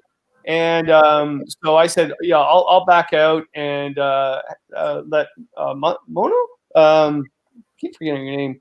Great person, amazing person. And she did the whole thing of dehydrating their own meals. I went, awesome. Whether you're man, woman, bisexual, whatever, but as long as you're actually doing something different and unique to the whole camping thing, fantastic. So I backed down and they said, well, you want to be MC? That was their mistake. John, you've seen it. That was their mistake. I've done things as an MC there that should never be done. And then Jerry and I, Jerry DeVinner, John, I keep pronouncing his name wrong. Jerry Vandiver? Why do I say his last name wrong? It looks like Van Diver. Van Diver, right? Yeah, Van Diver. And I think he had wanted actually to call in here tonight. He did. But he's based in Nashville where they had the tornadoes. Oh, yeah. He was the fan. Okay, right? Unfortunately, his new fiddle player, Caitlin Evanson, excuse me, had a tree go through her roof. No. And I spoke with Jerry for just a few minutes today, and he was on the way over to her place with the chainsaw to see if he could lend a hand. So, we're really sorry to hear that and hope that things are okay for her and her husband here. They're both okay. It's the good thing. Well, they're okay, but man, they're amazing people. Yeah. We felt that last weekend at the Quiet Adventure program, and then also the Toronto show. We're all a community, and when things go wrong, we're just like, oh, yeah. Jerry's. I wrote a story that will be out in a couple of weeks on my Explorer blog that I think was one of my best writing. I had to write a thing about Jerry's new album, and his album, like every single time I review one of his albums, and he performs. So Dennis, this is your first time at the show, right? It is. Well, yeah, the CanoeCopia, yes. Okay, do not miss Jerry's show. Oh, I Yeah. actually, him and I were speaking, and I got to pick up some stuff. I got to go pick up my CDs and my Yeah. blue bandana after your presentation of blue bandana. I swear to God, he will be sold out of the blue bandanas. Like He's they're going saving me one. Yeah. I hope. So make sure you check the show. But the thing about was like years ago, I remember actually thinking back on do this next show as well. I got to go. I got things. Sorry, I got a busy night tonight. But the whole thing is, it's like I remember going to CanoeCopia the first time. It's like, oh, this looks like a big show. Maybe I should go there. And then I meet all these great paddlers and hikers and kayakers and explorers. I was like, wow. And even if I didn't present, in fact, some days I wish I didn't present. I wish I went there incognito and just went and watched all the presentations. But going there, and then when I saw Jerry's performance, I was like, here's this huge Nashville singer-songwriter that has performed and written for endless amount of famous people, but he writes and sings about canoeing that probably in Nashville they don't even know about. I went, yeah, I like this guy. And then he said, yeah, can you perform with me? So I made a list today so I dress as a cow, play the cowbell. I actually drummed because I was a drummer in college and high school on blue barrels, camping barrels, and then threw them at the audience like Keith Moon. I dress up as a crazy loon. I actually had one of his really attractive, and all his fiddler players are very attractive and amazing individuals, undress me and take my PFD off in front of the audience. I turned completely red. I dressed as a bear and did a bear polka dancing. I actually threw rocks at kids with helmets on with paper mache rocks. That was last year. I can't beat that one. That was hilarious as shit. Yeah, I seen that. Oh my God! It goes on, and my daughter and him wrote a song together, "Paddling with Daddy." She performed it. List goes on. It's going on for years. So John knows the story. So what happened was he asked me in November of last year. He goes, Kevin, I got an idea. I'm doing a new album. I'm doing this song called Blue Bandana Blues. And could you, in CanoeCopia, do harmonica to it? And I went, really? You got another idea? And he goes, well, I never really thought I would have another idea of all the other things we've done, but let's go for it. And so this is really, really funny. Because what happened was I practiced. First of all, I went to buy the harmonica, and I bought a cheap $10 harmonica. And then the guy at the store goes, well, what are you playing? So I looked at the email. I went, well, I'm playing this song. He goes, well, what key is it at? And I went, there's a difference? And he goes, no, it's the blues, whatever. And it's in, so I had to buy harmonica that was $64. And I was like, for me to be on stage for 2 minutes? Like, no. And he said, are you the happy camper? The guy at the store recognized me. He goes, yeah, that happy camper. I went, yeah. And I told him what it was about. And he goes, this is the thing you could do at CanoeCopia? And he goes, yeah, and he gave me the harmonica for $12. Oh, no kidding. And then he threw in lessons. So the guy started teaching me. And at the end of the lessons, he goes, yeah, you suck. You can't play harmonica. You might play the drums, but you can't play. And then so it progresses to I practice a lot that maybe Jerry does not know about. And then we get to the Toronto show, John, two weeks ago, right? And he all of a sudden, hey, let's play at the end of the show at this bar. And I did. You got to watch it on social media. It was awesome. You did awesome. You really did. No, it's not. Think about it. Think about it, Dennis. I'm a drummer. Yeah. I couldn't even count him in. I too. Yeah. He kept on saying 1, 2, 3, and I would play off. And then after that show, I saw him in the morning. We had coffee, and he goes, yeah, you do suck. He goes, that's why I asked you. He goes, Kevin, if I asked you to play a drum solo during my whole thing, you would do fine, but it wouldn't be funny. So I gotta say, at CanoeCopia, him and I are performing, and I'm still practicing. In fact, I practiced tonight, but I will still suck. But it'll be hilarious. Do not miss Jerry's stuff. His latest album is amazing. I would say that all of his stuff is really good. But this one thing that he's done, every single piece is unique.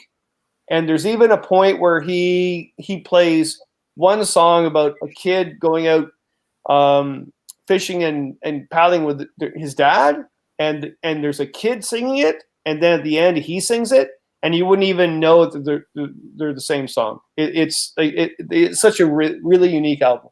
We're blessed to have someone writing albums from Nashville on canoeing. Yeah, he is pretty awesome. So that's what my must see when I go to CanoeCopia. What about you, John? You have any advice for a newbie going there? I would say I'm going to follow a little bit of what Kevin just said.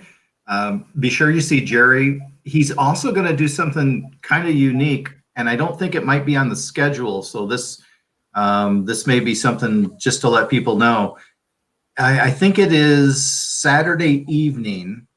Later in the evening, and I'm sure if you go to Jerry's website or to his Facebook page, you can find out more about it. But he's doing like a singer-songwriter circle. So with the people that will be with him there. So I missed it last year. This year I'm not missing it. It's going to be, it's the three of them sitting around playing their music kind of in the round, and the audience is behind them. And I'm thrilled because, everything Kevin said about Jerry is spot on, and add to the fact that Jerry is literally one of the nicest guys you'll ever meet. So I'd say be sure you see Jerry. Of course, be sure to see Kevin. Well, at least one of the 7 times, sorry. Yeah, that's right. You have 7 chances to see Kevin. You can't, yeah. And I'm not just saying that because he's sitting here. He's a great presenter. So and he's paying me to say this. That's actually the reason why I'm saying that. Oh, John, tell everybody what we did the morning that we left the Quiet Adventure show. Oh, yeah. Well, we did it was a really good idea. I was exhausted. Seriously. After a show, and I usually fly because I have to work teaching students at risk. But money issues, whatever. I thought, hey, this is a great idea. Let's just drive with the adventure paddling radio guys. They seem cool, and they really are cool. They're actually great guys, and really good ethical people. Actually, I got to know. I meet them all at shows, whatever. But to actually drive 6 hours with them, you get to know them a bit. And so then we get to the show, do the show, and then we're about to leave. And in theory, I would just get on a plane and fly back home. But no, I'm driving back with them. And you had this idea that we'd stay in the United States longer. And what happened? And do a coffee taste test for the all the new different instant coffees that they make, that come in those little pouches. So if you want to take something into the backcountry, right, not take a lot more gear or whatever, you could just heat your water, boom, you're ready to go. And so we thought, because all of them say, tastes just like real coffee, and that's not necessarily true. So we did a taste test on Sunday morning. We were all, Kevin, I was completely shocked when I got over to the show on Friday. I drove over and didn't have as long a drive as you did, of course, but I got over there, set up the booth. We had 2 booths, set that up, went back to the hotel, stayed up literally all night working. I just kept dialing in that photography presentation and literally stayed up all night, went to the show, was there all day, and was just a wreck by Sunday morning. And I don't know probably even what I said. I don't remember much of it, to be honest. I was just sort of out of it. You can see your eyes. Your eyes are really puffy, right? Yeah. But we did find out that there was some good coffee and bad coffee. That's for sure. Were any of them halfway decent? Yeah, actually, a couple of them were. That we recorded that taste test, and so that will be up on Paddling Adventures Radio soon. It ended up being almost the length of a normal episode, So I think the last time I talked to them, they said they were going to put it up as kind of like an additional. So if it's, episode 213 is one of the Quiet Adventures episodes, this would be like 213B. So they're going to have that up soon, and you'll be able to go in and listen to that. I do have. Oh, I don't know if I have it. I do actually. You know what? Excuse the lean over here. This would in fact be Kevin Callan's score sheet. Ooh, look at that. And you know it's Kevin Callan's because he was the only person not to sign it. So Kevin, I want you to sign this. Then we'll put it up on eBay. No, John, I'm a very famous paddler. I just get people. I get rubber stamped. I don't sign anything. He's got people that does that for him, right? Yeah. You know why I didn't sign it is because Derek spilled coffee on my hand and burnt my hand. That's true. Yeah, you should sue him. Oh no, we're gonna get sued by Nescafe. Oh yeah. Yeah, there were some unkind words about one of the entries. Yeah, because we probably would get sued, or Dennis would. Actually, we're in Dennis' show, so we're okay. Okay, no problem. Yeah, I got liability, right? No. Okay, so you know what? A little tip for you people out there. Everybody goes and spends the night in a hotel somewhere, right? Mm-hmm. You know how they always have the coffee maker in there, and they have like the little tiny individuals. They always come home with me for my canoe trips. Oh yeah. Yeah, me too. Yeah. Yeah, they always come home with me for and you got the decaf and you have regular, right? So and it's easy to make that coffee because I have a hard time with instant coffee. I was raised on instant coffee, and I swore I'd never drink that stuff again. Do any of you pre-pack your coffee? The ones from the hotel, they're in that little. It's like a coffee filter you just throw in. Yeah. You ever pre-pack your own? I've done that too. I've got about 40 of them in vacuum sealed bags in my freezer. I just take coffee filters, and I got this small bowl that I set the coffee filter in, and I put the coffee in it, and I've got some we call it butcher twine, the white string, and I pre-make all my own. I pack them in, vacuum seal them, throw them in the freezer. Then I can grab a pack of those. It's got 24 of those in it. Throw it in my pack. Yeah. Off I go. And all I got to do is get that water boiling and throw one of them in there. And Sai would love this. Okay, so I got home, and my partner Christine, she looked at the video that John and Adventure Radio guys did, and it all of a sudden this. And all she did is send me a clip of Bill Mason's water walker scene where he's on the shore and he's making his own coffee in a container. And she said, "Why are you doing a big thing on packaged little sockets where we're trying to save the earth and the ocean's full of plastic and all these other containers? Why are you not doing Bill Mason thing?" I went, "Oh shoot, you're right." That's a good. I felt bad, but then I said it was John's idea, so then I felt good. There you go. There's nothing wrong with passing a buck once in a while. Yeah. And it's right over here. Yeah, there it comes. Hang on, John.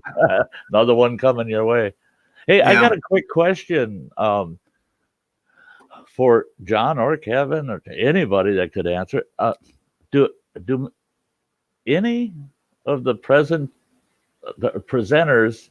like at CanoeCopia, do they have someone film their presentation and then pop it up on their media? That's like YouTube. That we should talk about because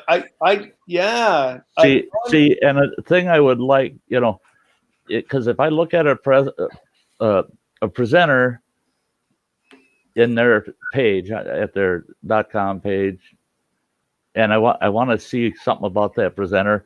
I'd love to see because for Kevin, I could, if I didn't know Kevin, I could find him from his from that present description of him, his bio. But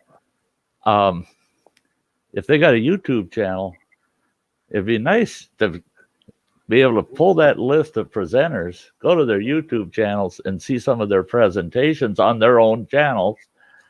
I would never expect somebody to try to compile the whole show into a video list. That'd be insane with the number of presentations. But to be able to just go in there and take the presenters list and just click on one, go to their channel, and watch their video of their presentation. I think that would be awesome for the postseason after the show, for people to encourage them. Man, I want to go see that live. I want to get down there and actually do that. Because I've seen some videos that folks have done for their presentations, and I've gone, shoot, I wish I had been in the hall, actually been there. Yeah. To answer that whole thing, in fact, I spent today dealing with all that.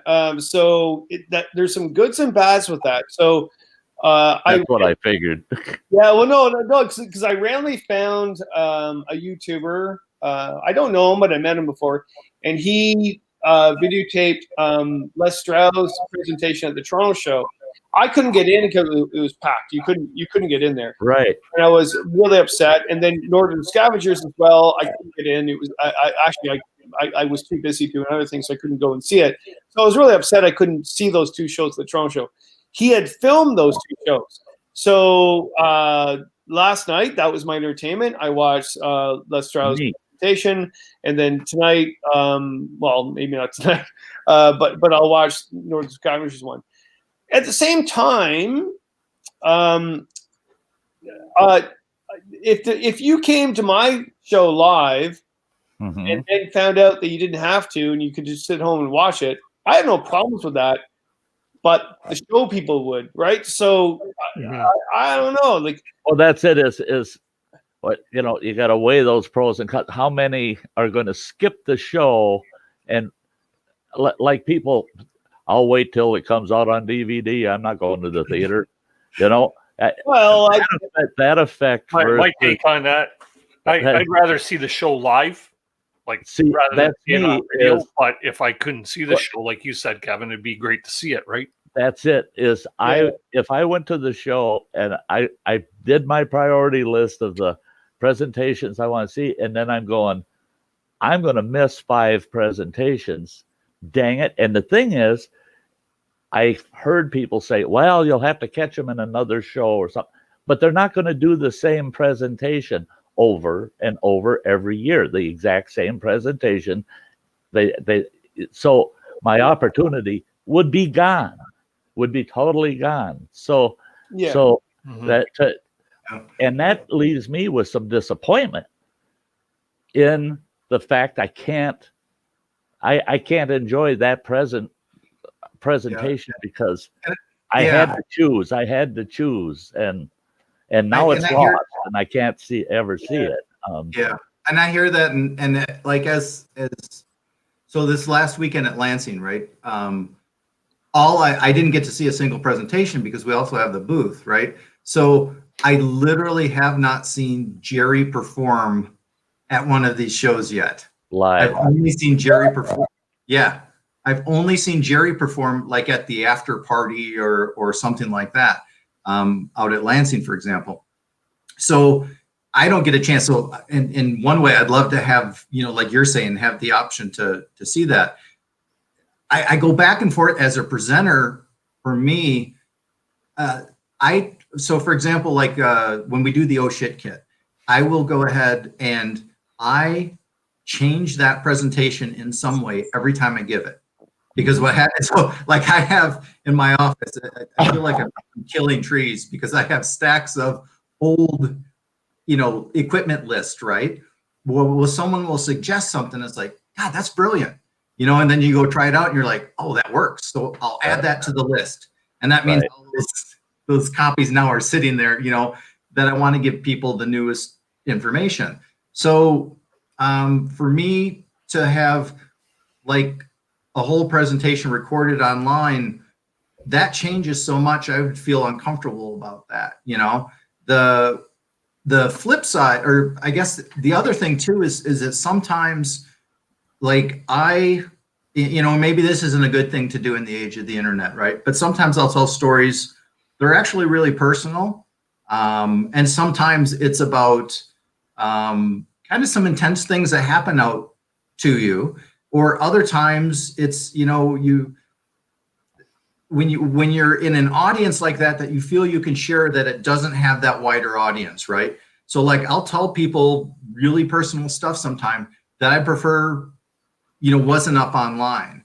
And so I guess if I knew someone was recording the whole thing, I would change my presentation. It would be less, you know, Right. and then it may not be as revealing, or and so I guess, you know, when people put up clips or something, because people have done that, like at the winter, Dennis at the winter show and stuff, you know, where people put up clips.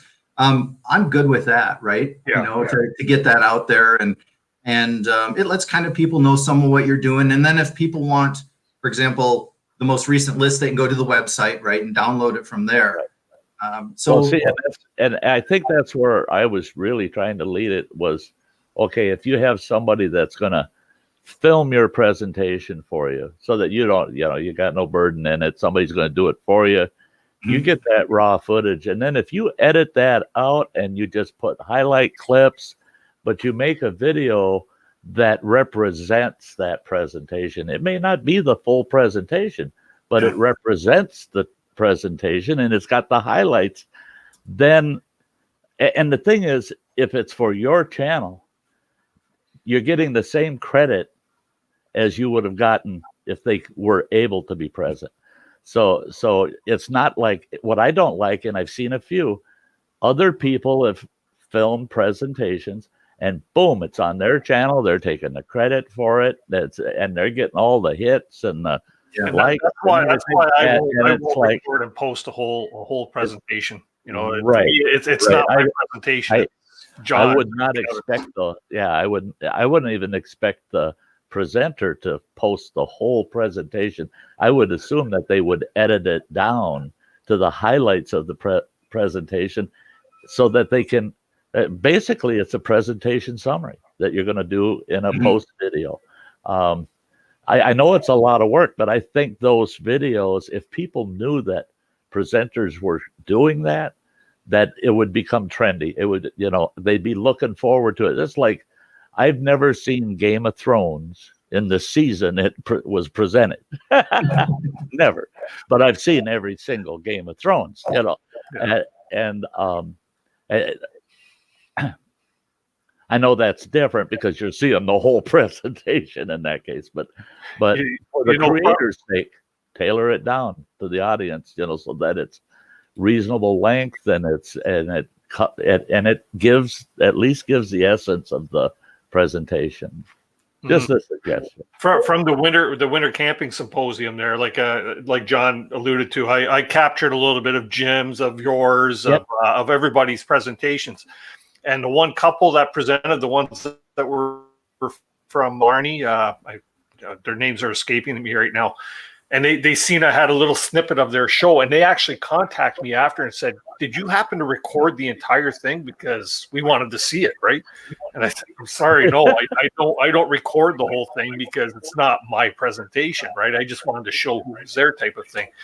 But I felt so bad that I didn't record the whole thing because they really wanted to see it, right?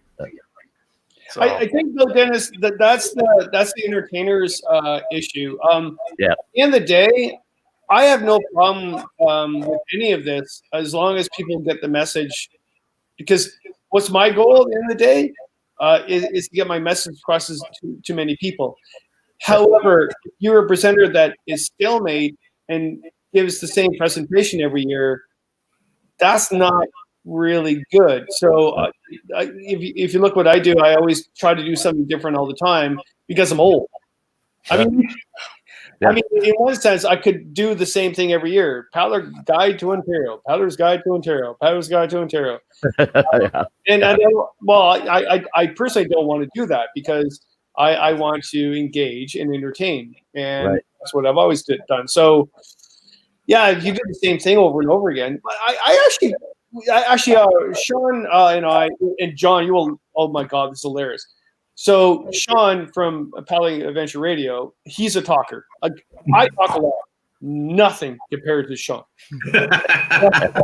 Things happen when he's around. That man, and actually, I really like the guys. I'm not knocking him actually. But I'm telling you, we left in Toronto in the morning, and we got to Michigan. I don't remember him not saying anything. The entire time. And it was a big road trip. But what's really interesting is that it's the same thing as about how to entertain and progress, right? So we start talking about Cheap Trick, Patent and Blonde. They probably tried years and years to try new material, but everybody wants to hear their old material back in the day, right? Mm-hmm. And they could go on concert and they wanted to, but new material, but the audience wanted to hear something new. And that's not true with the canoe community. Like we're not rock stars. We're informative, entertaining, information. It's not a song, right? Sometimes maybe it seems like that, but at the same time, it's like, do something different. So if you do the same thing over and over and over again, and now with new technology, that changes, which is really interesting. I don't know if you saw the video with Cliff and I in the hotel room. So Cliff and I, we're good buds. I idolize that man. I went on trips, like his book on paddling northern rivers was the Bible to me, right? It's fantastic. Yeah, it's phenomenal. And the guy's great. And he's very opinionated, and everybody's a little, well, not everybody. A lot of people are like, whoa. I just throw it right back, and I'm like, well, we're going to talk about barrels, and it's on. Yeah. And so we had a good time together. At the same time, it's like, okay, well, he, wants the changes too. Like you can see it, even though when you think about it, he doesn't want to change, but he wants to change. But we start talking about his first book, or first 3 books, was written on a typewriter, and now he's writing on a hard drive, and then downloads all this stuff from hard drives, whatever. It all changes. But at the end of the day, entertain, educate. Yeah. Yep. Mm-hmm. Yeah, absolutely. Yeah, that was quite entertaining, though. I got a kick out of the whole turkey sequence. Oh gosh, that was so hello, ladies. You can't make that crap up. That's it. Don't you love it when it can't be made up? No, you can't make stories up when this happens. Going through the drive-through McDonald's and having a bunch of turkeys downtown Lansing, Michigan, and we're just playing John Denver because, Sean, he's a huge Metallica fan, whatever, and he's playing John Denver for me, and we serenade the turkeys, and they call back. Yeah. You can't make that stuff up. No. For those of you in the chat, look up Kevin's Facebook page, and you'll see what we're talking about there when they're driving along and they come upon these 3 turkeys. It's hilarious. Hello, ladies. Oh, that's great. Those are priceless. Native Muskoka, we are talking about Cliff Jigginson. God, I'm tired today. He is a legend and a really good guy, very opinionated guy. Really kind of standoffish at first. You would think, "Ooh, no, not at all." Heart of gold. Yeah, he is. He's great. I'm really looking at that safety panel that we're doing, and that you and Cliff will be on. I'm really looking forward to that because, the difference with the way we approach things, right? I don't agree with everything Cliff talks about. But Cliff has so much experience, right? It's like you really have to listen to him and say, okay, where's he coming from with this? And I may disagree with him about something, but it's like you have to respect what he's bringing to the table, right? If you want to look at it's really fascinating. If you go to his webpage, I think he has something like a page called like expeditions or something along those lines, trips or something, right? And you look at where he's gone and what he's done. It's like, that's a life well lived. I mean, it's pretty. Yeah, I think what we call it last week, throw the mic down, right? It's like okay, let him talk but I got to tell you one of the funniest moments ever with my life with him at CanoeCopia was, and Darren will laugh at the story, was I talked to Darren and I was sort of like, I was known at CanoeCopia, but like, you know, like Cliff was like, he was Jesus. Yeah. Like he filled the place, right? And Cliff and I were talking at night and we're debating about stuff. And I think a lot of people were nervous about debating, and especially Canadians. It's like Canadians are known to be like, oh, yes, okay. And I throw it back at him, and he admired that. And then I said, I think you and I should present together on stage, and we should debate about gear and ethics. And he goes, and everybody around me goes, oh, this is going to go badly. and Cliff goes, that's a good idea. Let's do that. And I knew why he said that, because if I was him, you know, he's at these shows talking about, you know, different things, but basically the same thing over every year, and he wants to change it up, right? And so I went to Darren and the organizers at CanoeCopia, and I went, hey, got an idea. And Cliff and I will be on stage, and we'll be presenting on this. And I remember all of them said, Cliff will never say yes to that. I went, no, it's his idea. This is why I'm coming to you. It was his idea. And they're like, really? So what was really funny, the next year we gathered on stage, and this is where it gets funny. Cliff is very organized. I'm not. My partner, Christine, will actually say, absolutely, no, he's not organized. But I knew he had a script. So he had written a script about our presentation. And I knew I was going to lose. This man is a legend. He knows more than I. I can never, ever fathom of ever beating him whatsoever. But I saw the script. It was under the stage. And I looked at the stage script, and he on number 7 point was going to make fun of my hat that I wear. And it was similar to John's hat, but it was just a ball cap. But he is right, absolutely right. You wear a cap like that, the sun will burn your ears, right? Oh, yeah. And I happen to wear not John. Actually. Oh yeah. Stormy Cromer, baby. No. Oh damn it.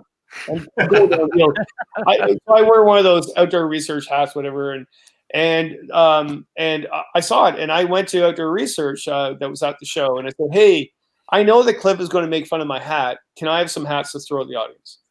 And sure, and they gave me some. Quite a bit of them actually.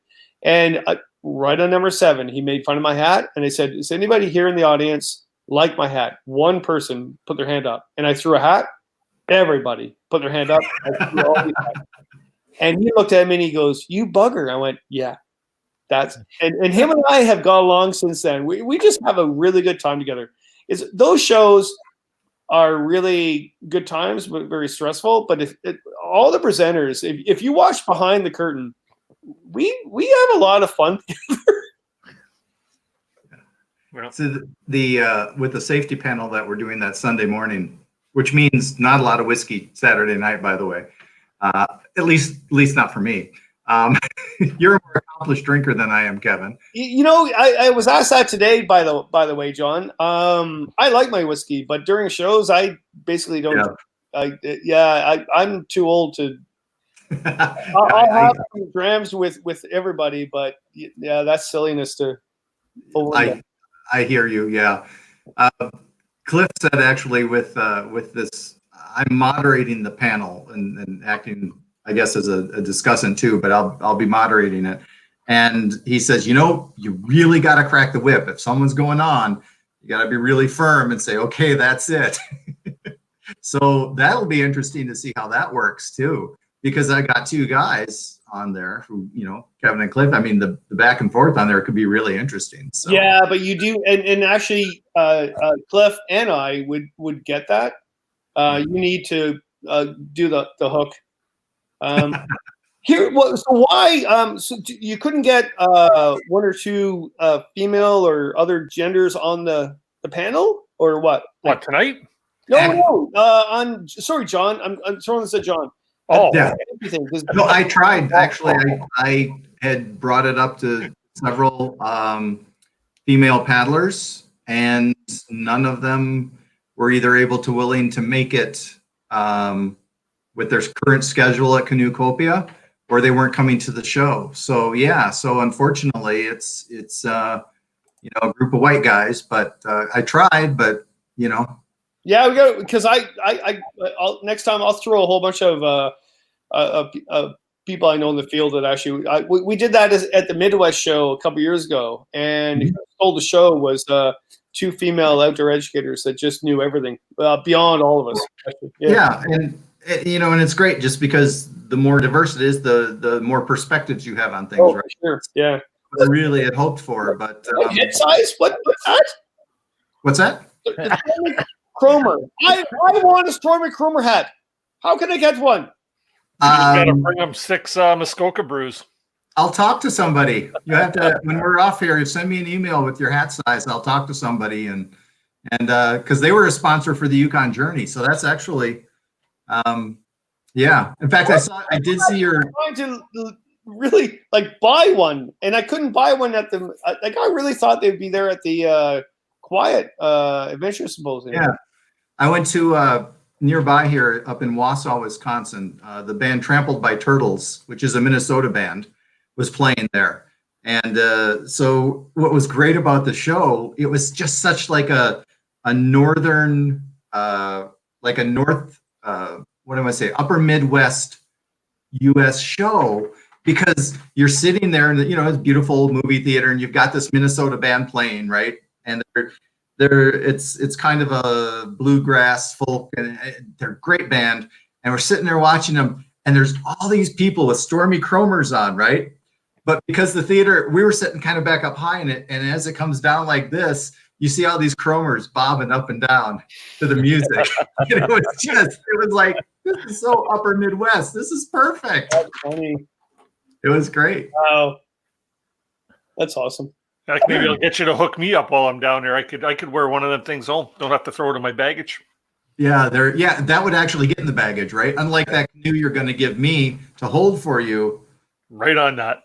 Right on that. When I get out of CanoeCopia, I'm going to take off. I'm going to go visit my parents for an evening, and then we're going down to the Everglades, and we're going to paddle that wilderness waterway.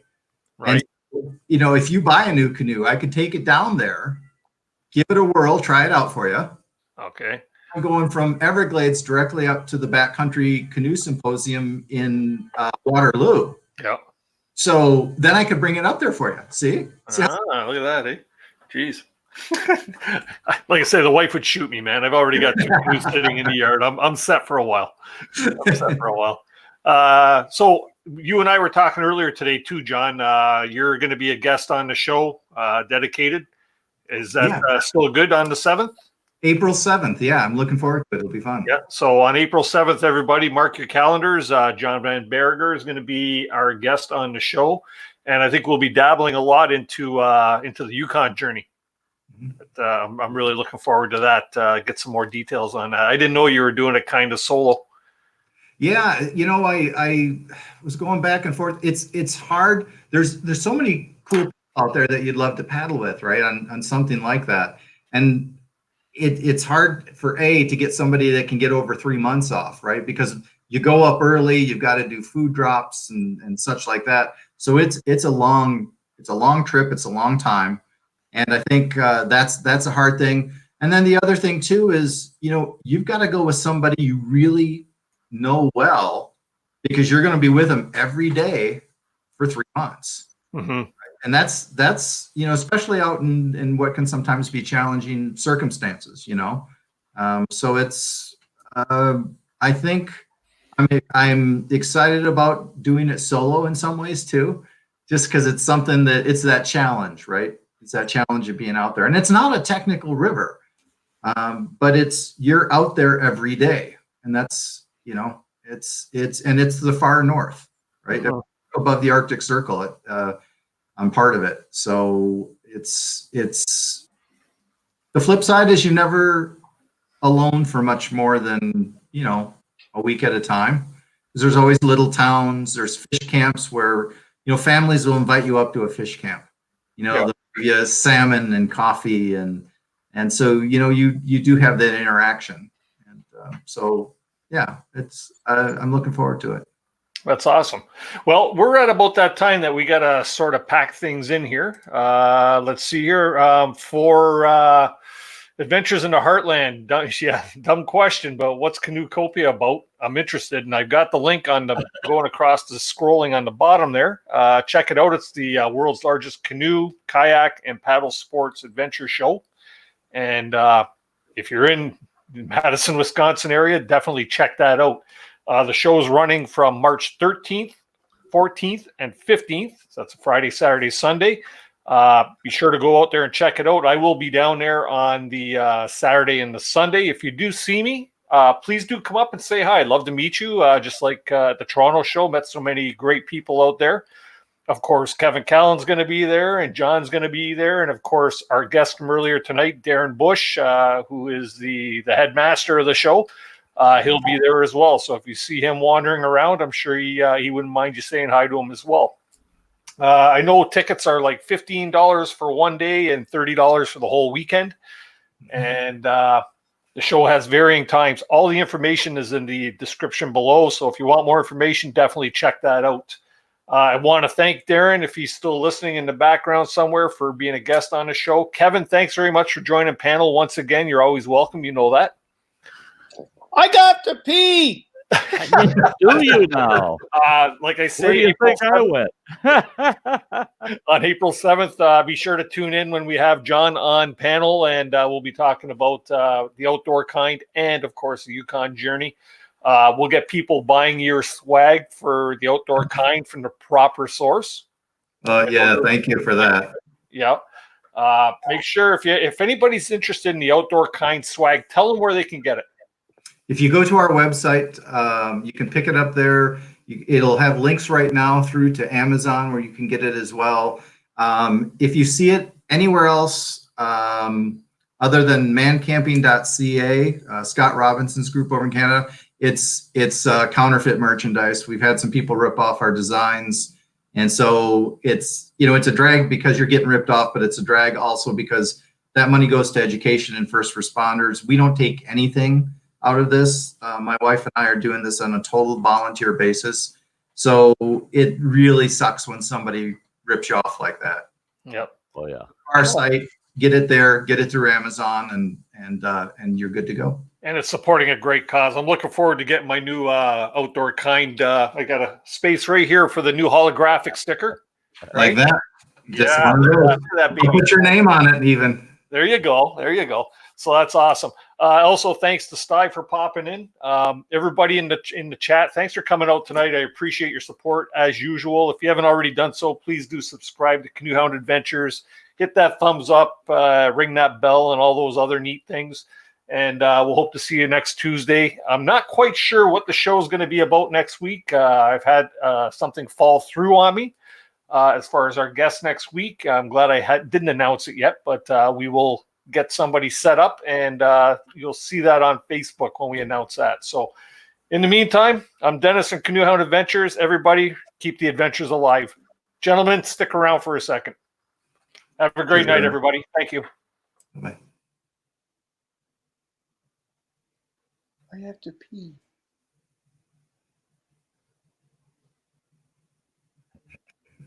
Bye, Dennis.